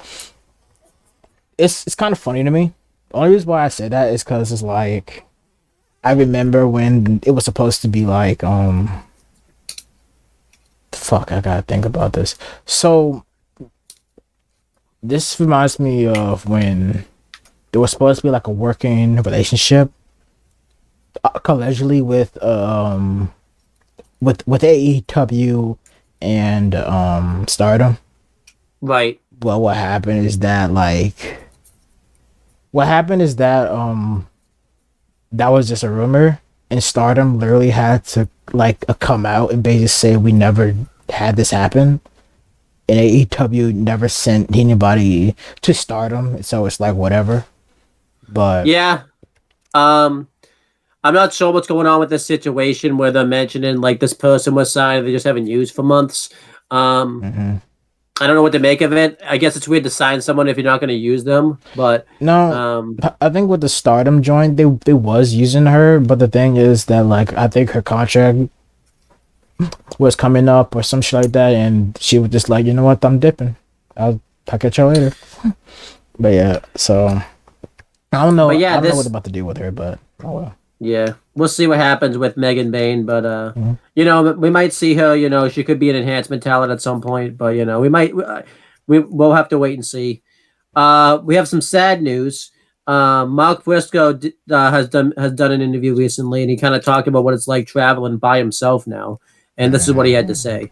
Mark Briscoe is so used to traveling to events with his late brother, Jay Briscoe, that riding alone after Jay's tragic death has taken a pretty hard toll on him. And this is what he said, quoted. At first, I don't really think too much about it. Then about 45 minutes into the drive, I'd be bawling. I mean, it's really sad, obviously, because, you know, I assume if they pictured that they were going to go out in a blaze of glory when they were teaming up and everything like that. But it's sad to think, you know, that he's basically doing this by himself now and everything like that. Like, again, it's not gonna get any easier. But you know, what do you have to say about that? Give him a big ass hug, bro. Yeah, same. Such a Then he'd sweet. probably kick our ass. So Nah, man, he's too nice for that. but yeah, there's other news. Eddie Kingston discussed why he deleted his Twitter, which is now known as X, via the Wild podcast. Wait, he deleted it? Yeah, Oh, damn it. this is from Dirt Sheet Radio again. He said Sucks. he quit. He said I quit Twitter because I saw some nasty shit that someone wrote about Riho, and I was having a bad day as it was anyway. I was already mad, and I was just flipping through my phone. It was a guy. It wasn't even a person. It was a goose egg, the generic Twitter avatar gimmick. But it was just some nasty shit, and I'm like, I'm over this. I was like, I'm done. It just became toxic. It was worse than MySpace. I'm going to sound like an old man yelling at a cloud, but I guess the age of social media has made some people feel like their opinions matter. And it's really funny because I'm going to send you what they use, the Dirt Sheet used for a picture for the story, because there's always a little picture. I'm going to send you what the picture was. Do you have Facebook? Yeah. Okay, I'm gonna. I got you, bro. But anyhow, well, I texted it to you. But it's pretty funny. But yeah, how do you feel about that? Like Eddie Kingston not wanting to be a part of social media. I think it's all. I think if he, I think that's good. For him, good to get that toxicity out of his life. How do you feel about that? I mean, I expected it because that's how toxic it is, especially when it comes down to the wrestling side. Because let's be real with you, wrestling fans are fucking degenerates. As we talked about in the most recent episode of the Rundown. Yeah, so the thing is, I don't really be going down there. Like, I don't really be going, like... When it comes down to that type of side of Twitter and all that shit, I just don't go there because it's like, right? Why bother? So like, that's why most of my feed is just fucking memes and shit like that. Especially with wrestling and all that shit. Plus, I'm into the other things, so I've been seeing some other stupid shit. I mean, as we've seen, I can't believe people haven't learned this. It can affect people with what you say to them on social media. It can fuck somebody up to the point of no return. Yeah. We already know about one. Let's not make another. Then we have another more lighter news, sort of. Andrew Zarian, this is from Dirt Sheet Radio again. He reported that, he's back. Bucko. But anyways. I think we're being trolled. But I'll continue. But yeah, Andrew Zarian reported that AEW Collision will not air on December 30th. That's because AEW will be presenting the World's End pay-per-view. Mm-hmm. I think with what those articles make it seem like, they're making it seem like there's not going to be a Collision at all that week, but I imagine they'll just do the same thing that they did for Full Gear Go Home week. They're just going to probably do Collision on Friday like they did before. Mm-hmm. What do you think? Do you think the same thing's going to happen, or do you think they're just not going to do Collision at all? I really don't know at all. I'm just interested in what the fuck they're about to start doing. That's fair. Mm-hmm. So yeah, this is a story you've been. I wonder if I should save this to the end. Let me just make sure, because we talked about the bunny leaving. We're gonna save that story for the end, the CW news, because I know you've been waiting to talk about that. Britt Baker, though, recently, this is from Dirt Sheet Radio again. Mm-hmm. She was asked about CM Punk's time in AEW. This is from Maggie and Perloff. This is what she had to say. CM Punk coming back to wrestling was one of the most historical things in all elite wrestling history, and always will be. You can't take that out of the wrestling's book. I'm really thankful we got to work with CM Punk. I learned some stuff from him. He was always really helpful and willing to work with younger talent. It didn't work out. It wasn't a fit, but it's always going to be a part of the AEW story. It's just the chapter is closed now. Everyone wishes him well. We hope and think he wishes AEW well too. It just didn't work out. At the end of the day, how cool was it that CM Punk was in wrestling again for AEW and got to wrestle in Chicago again. So I guess good that Dr. Britt Baker, DMD, said something nice about him. I mean, it's sad, obviously, that it didn't work out with CM Punk, as we mentioned. At least we think so, anyways. I mean, obviously, a big thing could happen. But yeah, how do you feel about what Dr. Britt Baker, DMD, had to say about CM Punk? What you want me to say? The- What you want me to say? Like, it's just their comments. I'm like, okay, cool, whatever. And then we have some GCW news, but it ties in with AEW. Oh fuck! Let's just what happened? Nothing happened yet, but Andrade. What do you mean yet? Because it's announcements. That's why. Oh. Andrade Alito will be appearing for GCW in Los Angeles, Wait, California. who? Andrade Alito. What the fuck is he doing in GCW, bro? I don't know. He's going to be appearing there, though. Who's He's he going up to be. against? We don't know yet, but he's going to be there Fuck no. in Los Angeles, California on December 9th. So I just found out who he are going up against. Hey, Vincent Zero. What's up, bro? How you doing? What's going on? Not much is going on with you guys tonight. We're just recording doing, a Spark episode. That's all. You guys are doing a great job. Oh, thanks. Thank bro. you. We really appreciate that. Yeah, but so Andrade going up against Joey Janela. He could be. No, he is. I'm on he the is? Twitter. Yes. Oh, that's What awesome. the fuck? That came out of nowhere. What the bro? I fucking can't with this shit, bro. I think that would be good. I want to see that. It's so fucking random, bro. Yeah, very random. But where's he gonna go up against Janela? Is that the December 9th show? Yes, that's the show. Hold on, let me But does check that- one more time. Yes, it is. All right. There's other shows he's gonna be on. He's Dream gonna be on match? Hell no, it's not. It ain't a dream match. I hate to say that. It's not a dream. This is some WWE Universe mode random. Yeah, it definitely is. You're gonna have to simulate this match on Fire Pro. Oh god, I might.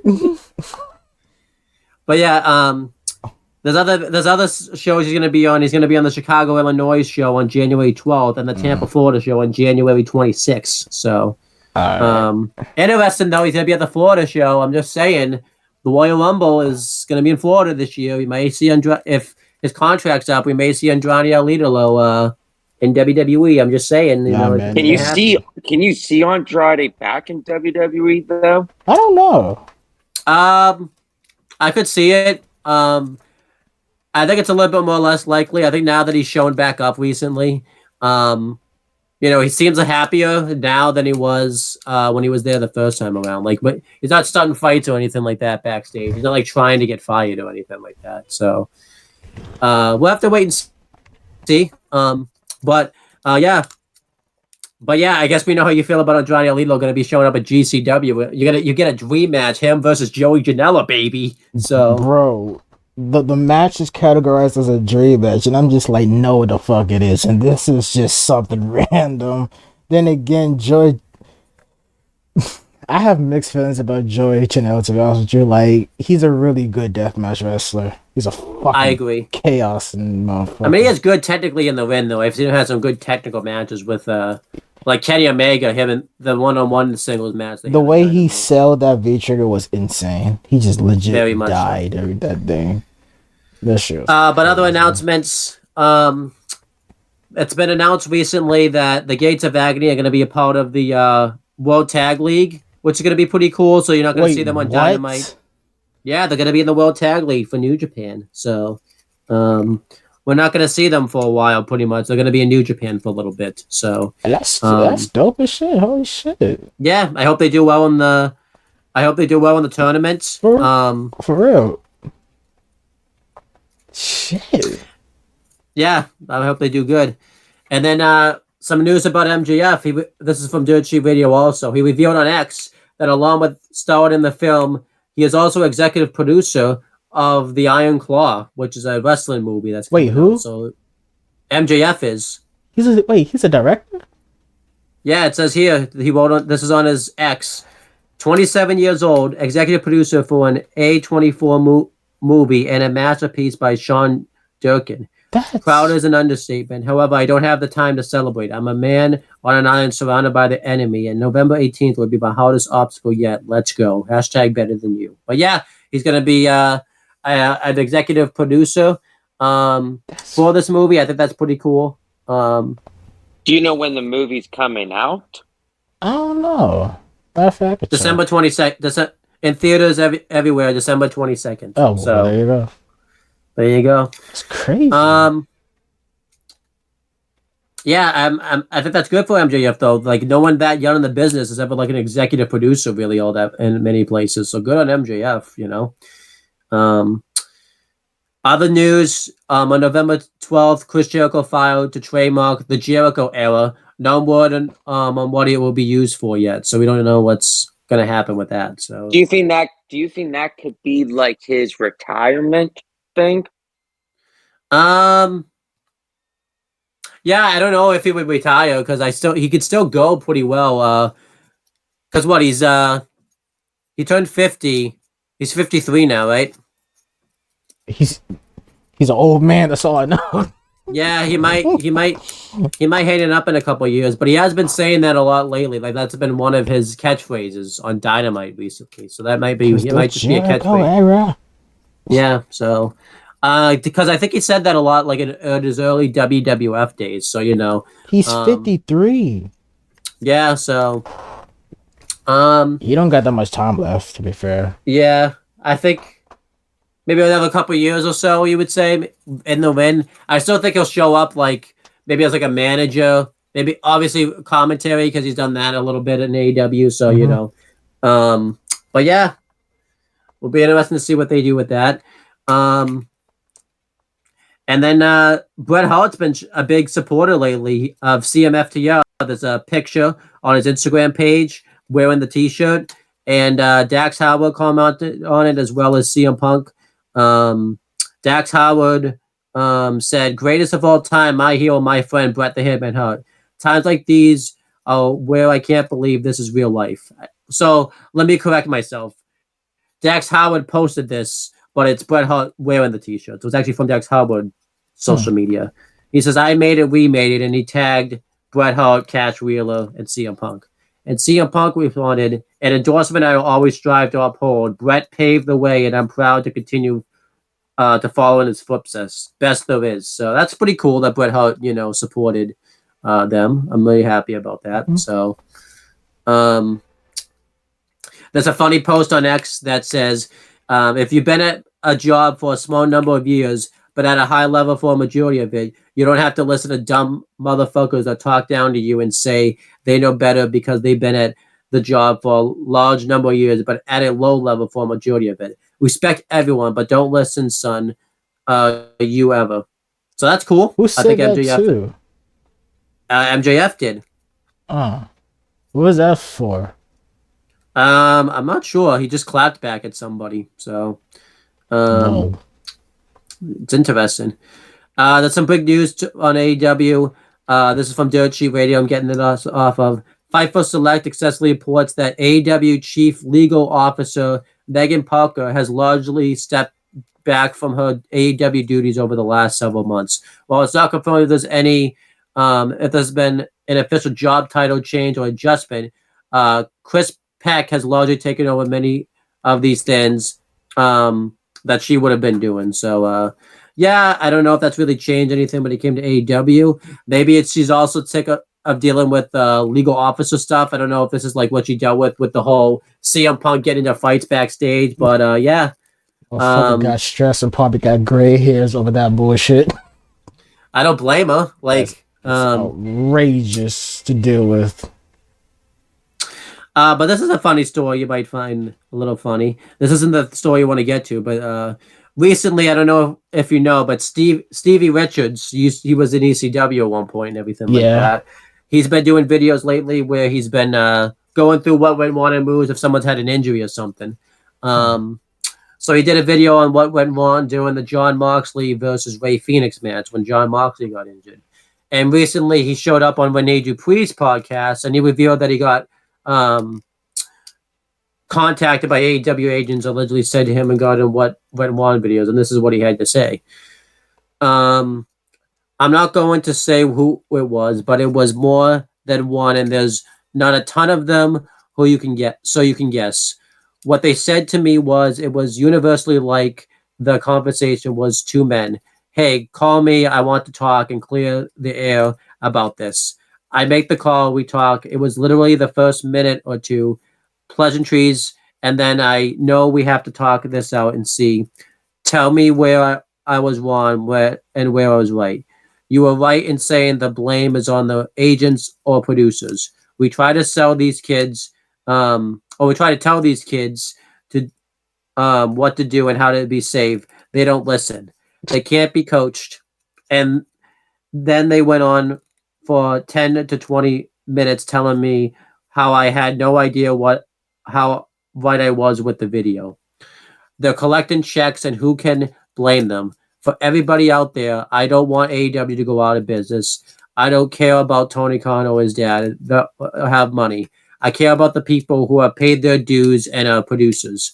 I care about the wrestlers and their safety, but I care about the people that I know that are producers and agents in the company. I want them to get paid for as long as possible.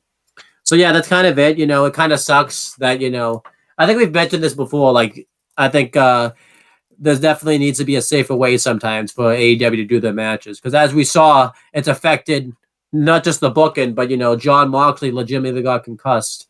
And got rocked. Yeah, so, you know, it's good that Stevie Richards, you know, is, you know, using his knowledge to kind of say what went on too, because like a lot of people would know. So he's kind of using this. But yeah, how do you feel that this conversation went down and everything like that? It doesn't sound like a negative conversation. No, it just sounds like a good back and forth one. Yeah, there was like, hey, yo, you was right. And Yeah. it's like, it is the agent's fault. And, you know, blase, blase, blase. Like the thing is, AEW, there's a lot of guys that we saw like the same repetition of people getting hurt. And it's just like, there has to be a way to do this shit safely. Because they're going too crazy. They're going too fast. I don't want to sound like an old school guy because I'm really not an old school guy. I'm more of a fucking puro guy. And I've seen motherfuckers beat the shit out of each other. But from what I'm looking at and from what I'm seeing, these cats, most, you know what, I'm going to, fuck it. Dante Martin is the prime example why I'm like, bruh, these motherfuckers about to kill themselves. Because that Canadian Destroyer and his leg got torn into like oblivion. That is the main thing I would point at, saying these motherfuckers gotta chill out. Because yeah, so like I'm at the point where it's like when we need to find a more good formula of having a TV match and a pay-per-view match. Because especially too, because now, oh, go ahead. No, what was I gonna say?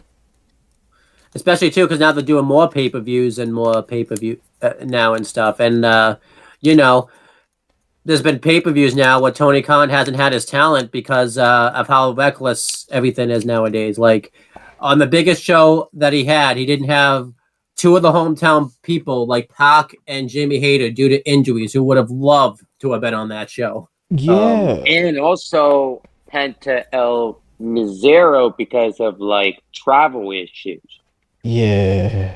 That's Ray Phoenix. It was Ray Phoenix that you're thinking of. Yeah. It's like a lot of these motherfuckers are getting too fucking reckless. Like, the thing is, certain matches, like, you would know why there's a lot of tag matches at certain promotions like WWE. Even though WWE been doing tag matches and half of them is the same fucking match. That's fair. Just different people swap in and out. But like in Japan, during the Road to shows, they do a lot of tag matches.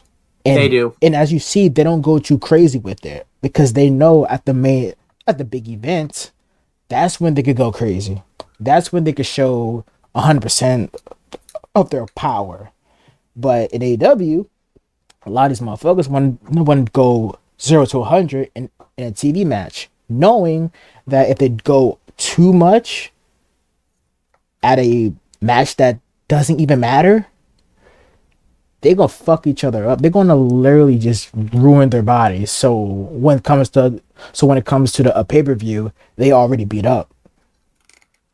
Yeah, that's fair. Yeah, like I get the world title matches, they do have to look like they world title matches, but you could turn that to like a world title TV match, like something what Kenny Omega and MJF did, even though they did win 100, but that's because you're going up against Kenny Omega, so you try to match his style.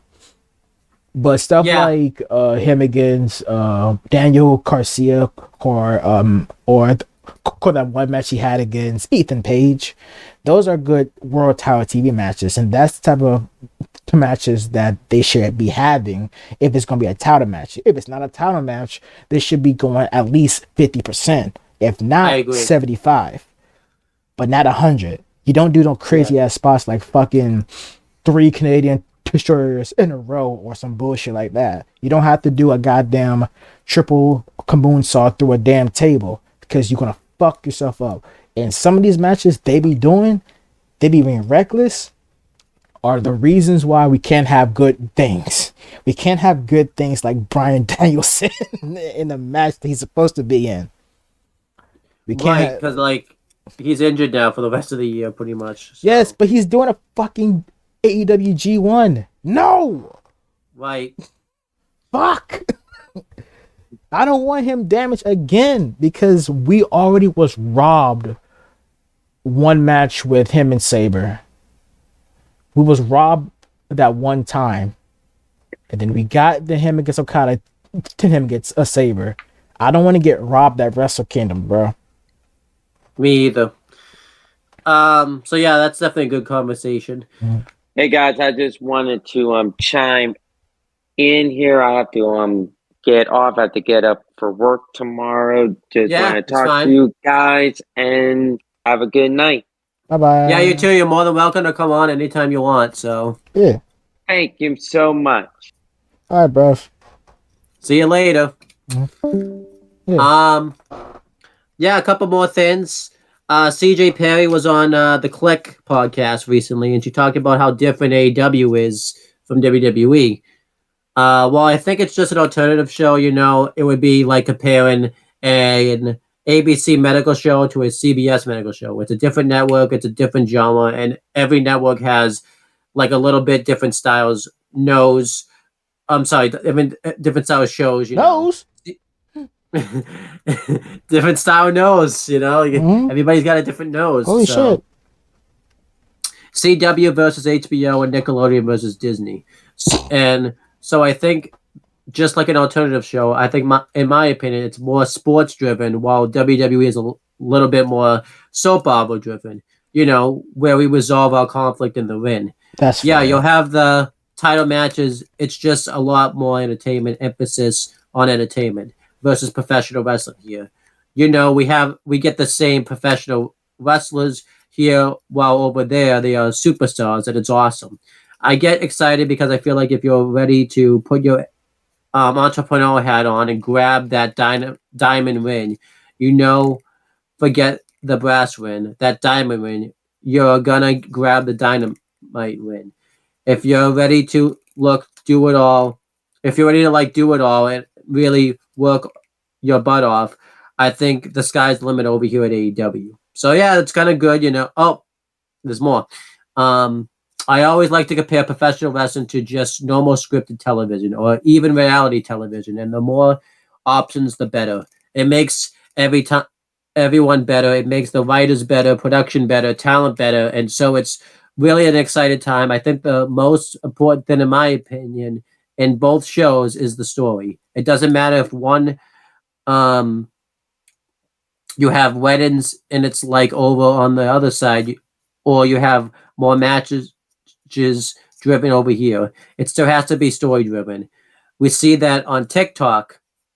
We see that on Instagram Reels. We see that on YouTube. People connect with the story, not just like a random video. Yeah, it can go viral, but like how people can grow and you create a community, a fan base is a story. I'm hoping. Oh, hold on. Freaking page refreshed. Yeah. I'm hoping. Where is it? I'm hoping to help over there with AEW too, and how to even tell those wrestling stories on social media as well. So yeah, this is kind of cool to hear like somebody that was only in one company all along, and kind of hear different perspectives on what it's like to be in another company. Everything she's saying is pretty much on the ball. I think it's stuff that I've said for years when it comes to professional wrestling. But how do you feel about? I almost said Lana CJ's take on the differences between AEW and WWE. Wait, you said TJ or Soraya? I meant this. It's CJ. This is CJ. Lana. All right. So, wise words, and I actually agree because a WWE, fuck it, most American promotions are soap operas, in my opinion. That's true. Very true. Like, I don't want to be the guy that always compares Americans to Japan because it's so unfair to me. But the thing is that I'm happy that there are now promotions that try to be more sports orientated. For example, MLW. Like, I like their whole vibe to it, but it's just like I'd rather have more. This is probably a weird opinion, but I'd rather have more matches than story.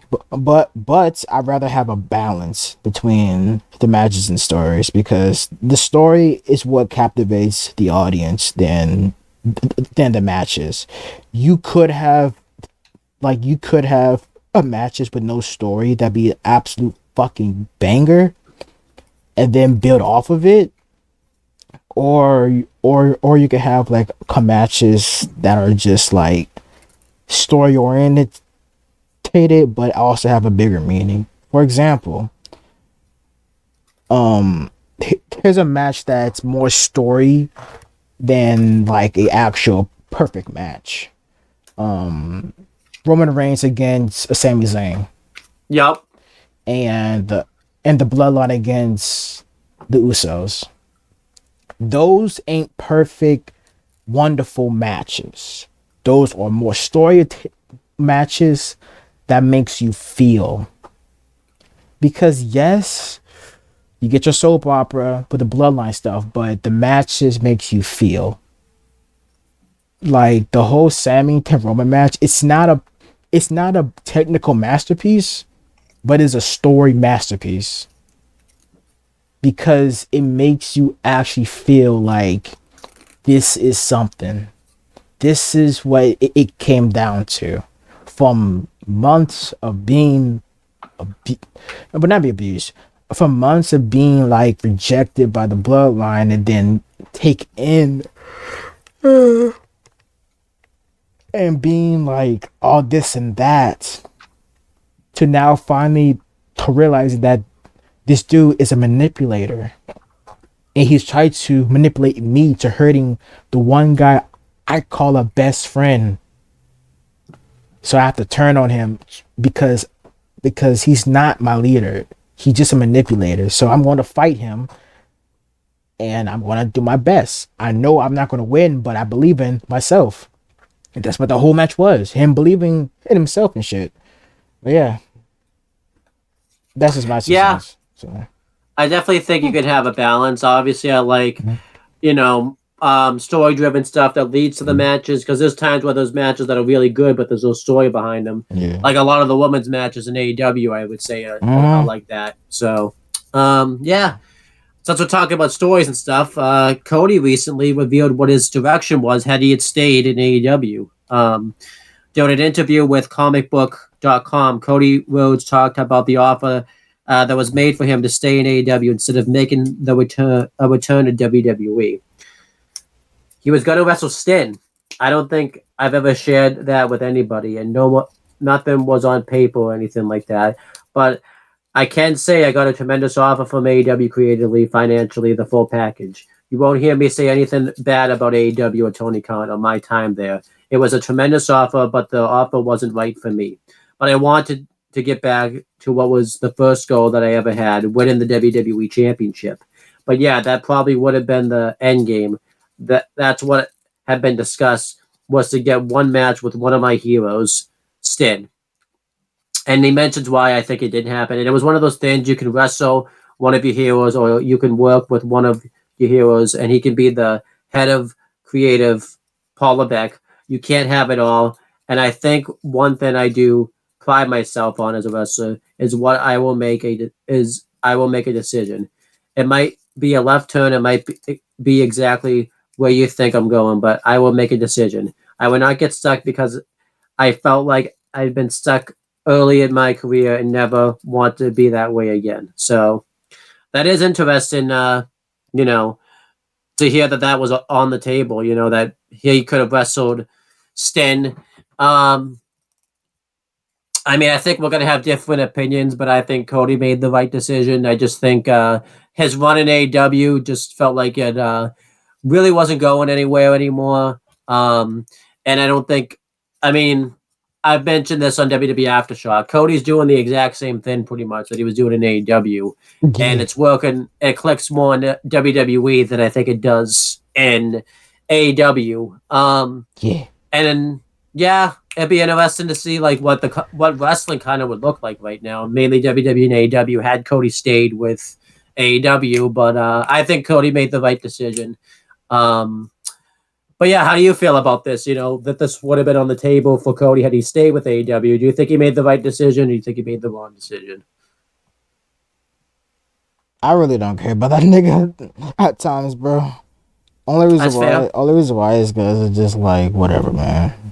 Like I know why you're back in I know why you're back in WWE for real.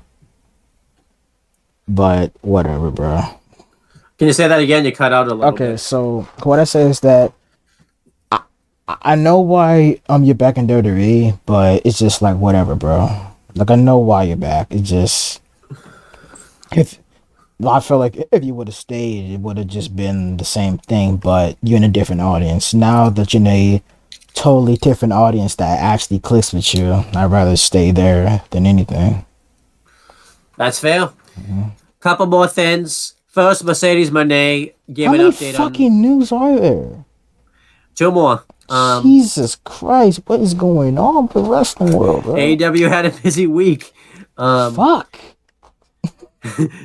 Mercedes Moné, though, revealed that she's close to making a comeback. She mentioned, that she's slowly recovering. This is related to AEW because... when she comes back, when she's ready to come back and medically cleared, she can end up in AEW. And it's very likely, obviously, because she was at All In recently.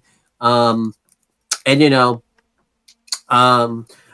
could end up in New Japan or she could end up in Stardom. And, doesn't matter to me. But, what do you think about that? You could potentially see Mercedes Moné in AEW. It's cool. I'm not going to just be...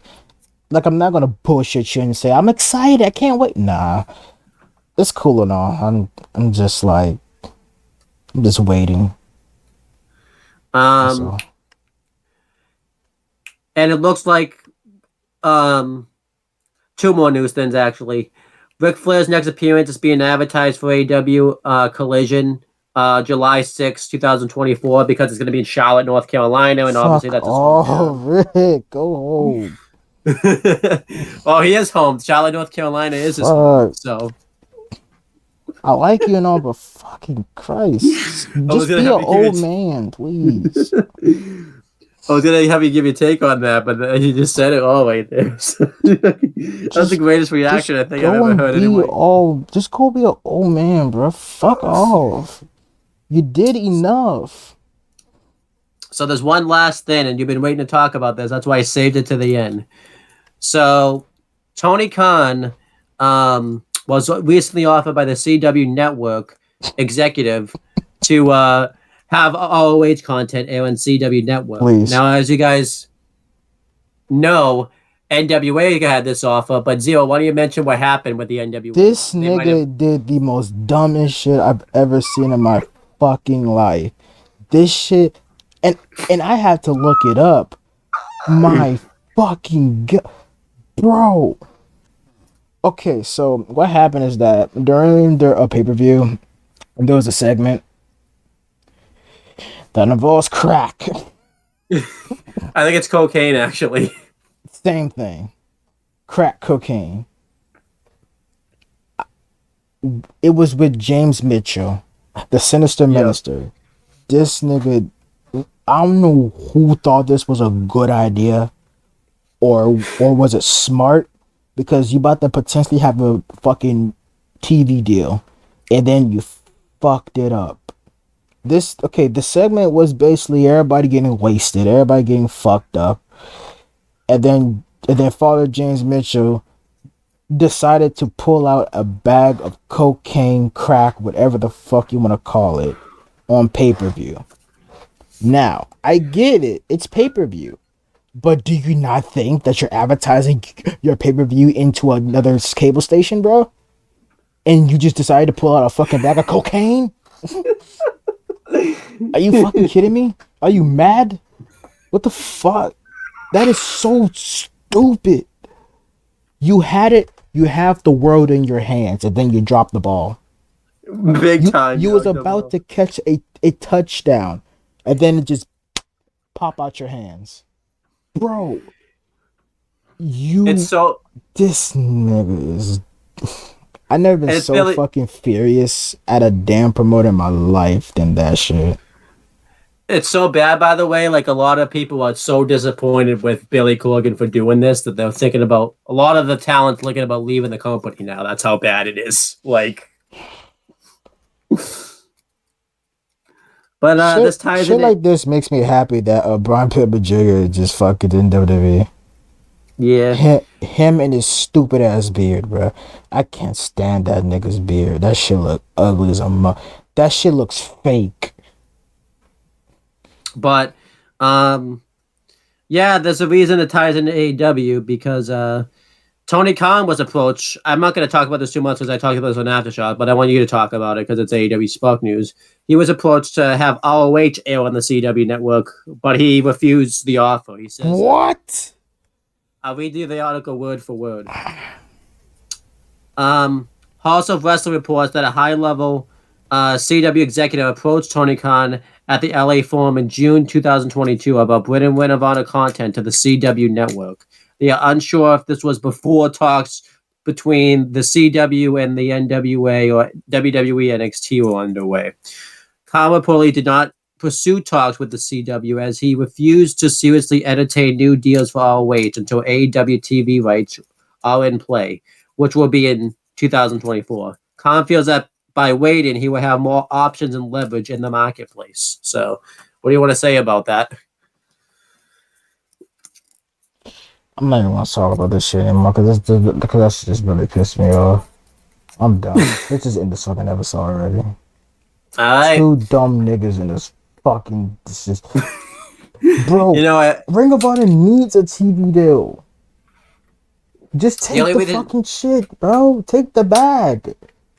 The only reason I could come up with is maybe he wanted to get value in Honor Club, so that way people would subscribe to Honor Club. Fuck them. Ring of Honor been on TV. They've been on TV before. You could keep the the Honor Club for in case you miss it on TV. Here you go, watch it, bruh. It's weird, yeah. But yeah, that's the end of episode of Spark. I think I pissed you off. I think it made you mad. Like, I don't think I've ever seen. I know you don't have your camera on, but I don't think I've ever heard you this mad on an episode of Spark before. Like, you're pissed. You're so mad. Like, this shit is because it's infuriating. Because it's like I never seen dumb decisions this blatant. It's outrageous. It's absurd. I never seen anybody. How you fuck up a TV deal by having cocaine on your show, bro? How the fuck you fumbled the bag? Why would you not take the money in helping Ring of Honor? I know. I hate to say it, but it seems like WWE were the only smart ones here because they took the money and they're putting their stuff on CW now. It's just developmental brand that's going to CW now. Exactly. So. Like, they took the money. That, like, yes, I get it. You want to see other options, but you would not get another option like this. That's the thing that made me mad. And WWE is the one that's being hated on by the fans because everybody, all the AEW fans and the NWA fans are mad that WWE stole their company's TV deal. Blame fucking like Billy Corgan and Tony Khan for this bullshit. Like, like I give WWE shit, I give AEW shit. I treat them equally because both promotions are fucking retarded at times. But props to WWE for taking the money and go, because the thing is, you want to know your other options, but you would never get a deal like this ever again. That's the thing. That's the thing that people don't understand. You would never get another deal like this again. Even if it does happen again, it's going to be a different deal. Because especially too. Oh, go ahead. Especially too, like, think of your roster too. Like, it's the biggest chance that some of these wrestlers will have to be on big TVs and everything like that. Exactly. You know? And you decided to fuck off everything. Look, whenever I start wrestling and whenever I start my own wrestling promotion, I would take the first deal I get. I don't give a fuck. I need the TV money, bro. Right. If we end up on fucking Fox or whatever shit, I don't care. We taking that money and we running the bag, baby. I guess it just makes me mad that WWE is the one that the fans are getting mad at because they claim that fans are claiming that WWE stole NWA and AEW's TV deal when that couldn't. I mean, it's a business. WWE, went in there and took their business. The thing with WWE is that they're ruthless. Yeah. Like, they are ruthless with that shit. I understand, I guess they have the bad rep, but it's like... They got most of the money to talk everything, which is crazy. But, it's just... I feel like people that are saying, that WWE stole the TV deal didn't really do their research. Like, that couldn't be further from the truth. Tony Khan and Billy Corgan are the ones that fucked up at the end of the day. Billy Corgan is the main one. He's the main one that fucked up. This dumb, ball white crackerjack, bro. I swear to God. But yeah, that's pretty much the end of Spog. I kind of ended it badly. Should we do something to end it positively, or do you want to? I don't know if this way to end it positively, bro. Well, you can do your plugs. You got stuff to plug. That will poke you up. All right, so I haven't been recording my fucking autumn tour because I've been busy doing commissions on Amino, and same with Frontline, but I'm going to try to attempt to edit Frontline tomorrow and record the autumn tour tomorrow as well. And there you go. Another thing I got to plug is the Bozo Podcast episode 3 is coming soon, probably in December, because we recorded the episode and it was damn near 3 hours and some minutes, right? I want you to guess how much GB it took. How much what? How much gigabytes that raw file was. I don't know about that stuff, so I'm just going to guess a random number, and it's probably a big number. I'm going to say 55 gigabytes. 22. 22. Okay. Just for a MP4 file. That's also known insane, as though. It's Insane. But yeah, so I'm going to edit that for the rest of the month, probably. I might need some help from other people because this is a big ass fucking video. So yeah, the Bozo Podcast probably in, I don't know, December probably. That's when the episode goes up. But yeah, So that's what's going on, and I'm going to try to get back to my video editing after I did all the commissions and all that other stuff. So yeah. So and hope let you guys know. Tell us how you guys feel about this spot. We're trying new things out, as you guys saw. So you know, but yeah, as for my stuff, WWE Aftershock covering everything from last week should be out by now. Obviously, this video. I don't know why I'm plugging this video on the video, but you know, I did. Why not? But recorded tomorrow, it will be up Go Home Week of Survivor Series. Chris Dodd and I will be doing a retro reviewing WCW Fall Brawl 1996. So that'll be fun. Tell Chris Dodd I say hi. I will. And fuck off. I will. I love that man. And then Thursday I'll be recording WWE Aftershock, covering everything from Raw, NXT, not Level Up, that won't happen yet. Main Event, that's what I was thinking of, and the Bump from that week. So that would be fun. You covered the Bump? What the fuck is wrong with you, bro? Everything. But I forgot to ask you, what are you doing Friday? Other than being my meat, nothing. We just have to do a quick episode of Spark, just covering this week's episode of Dynamite, if you're cool with that. We just have to record it, you know. Right. Preferably before SmackDown, obviously. Fuck. Okay. I know, yeah. Not like in you the better afternoon. Hurry the fuck up, bro. Before I whip your ass started. I'm trying to watch SmackDown, dickhead. And then we'll probably record it at like 1, so 1 or 2. So and it should be a long video because we're only covering one show. So. Yeah. It's gonna be a 20-second video. This show sucks. Hey, it might. You never know.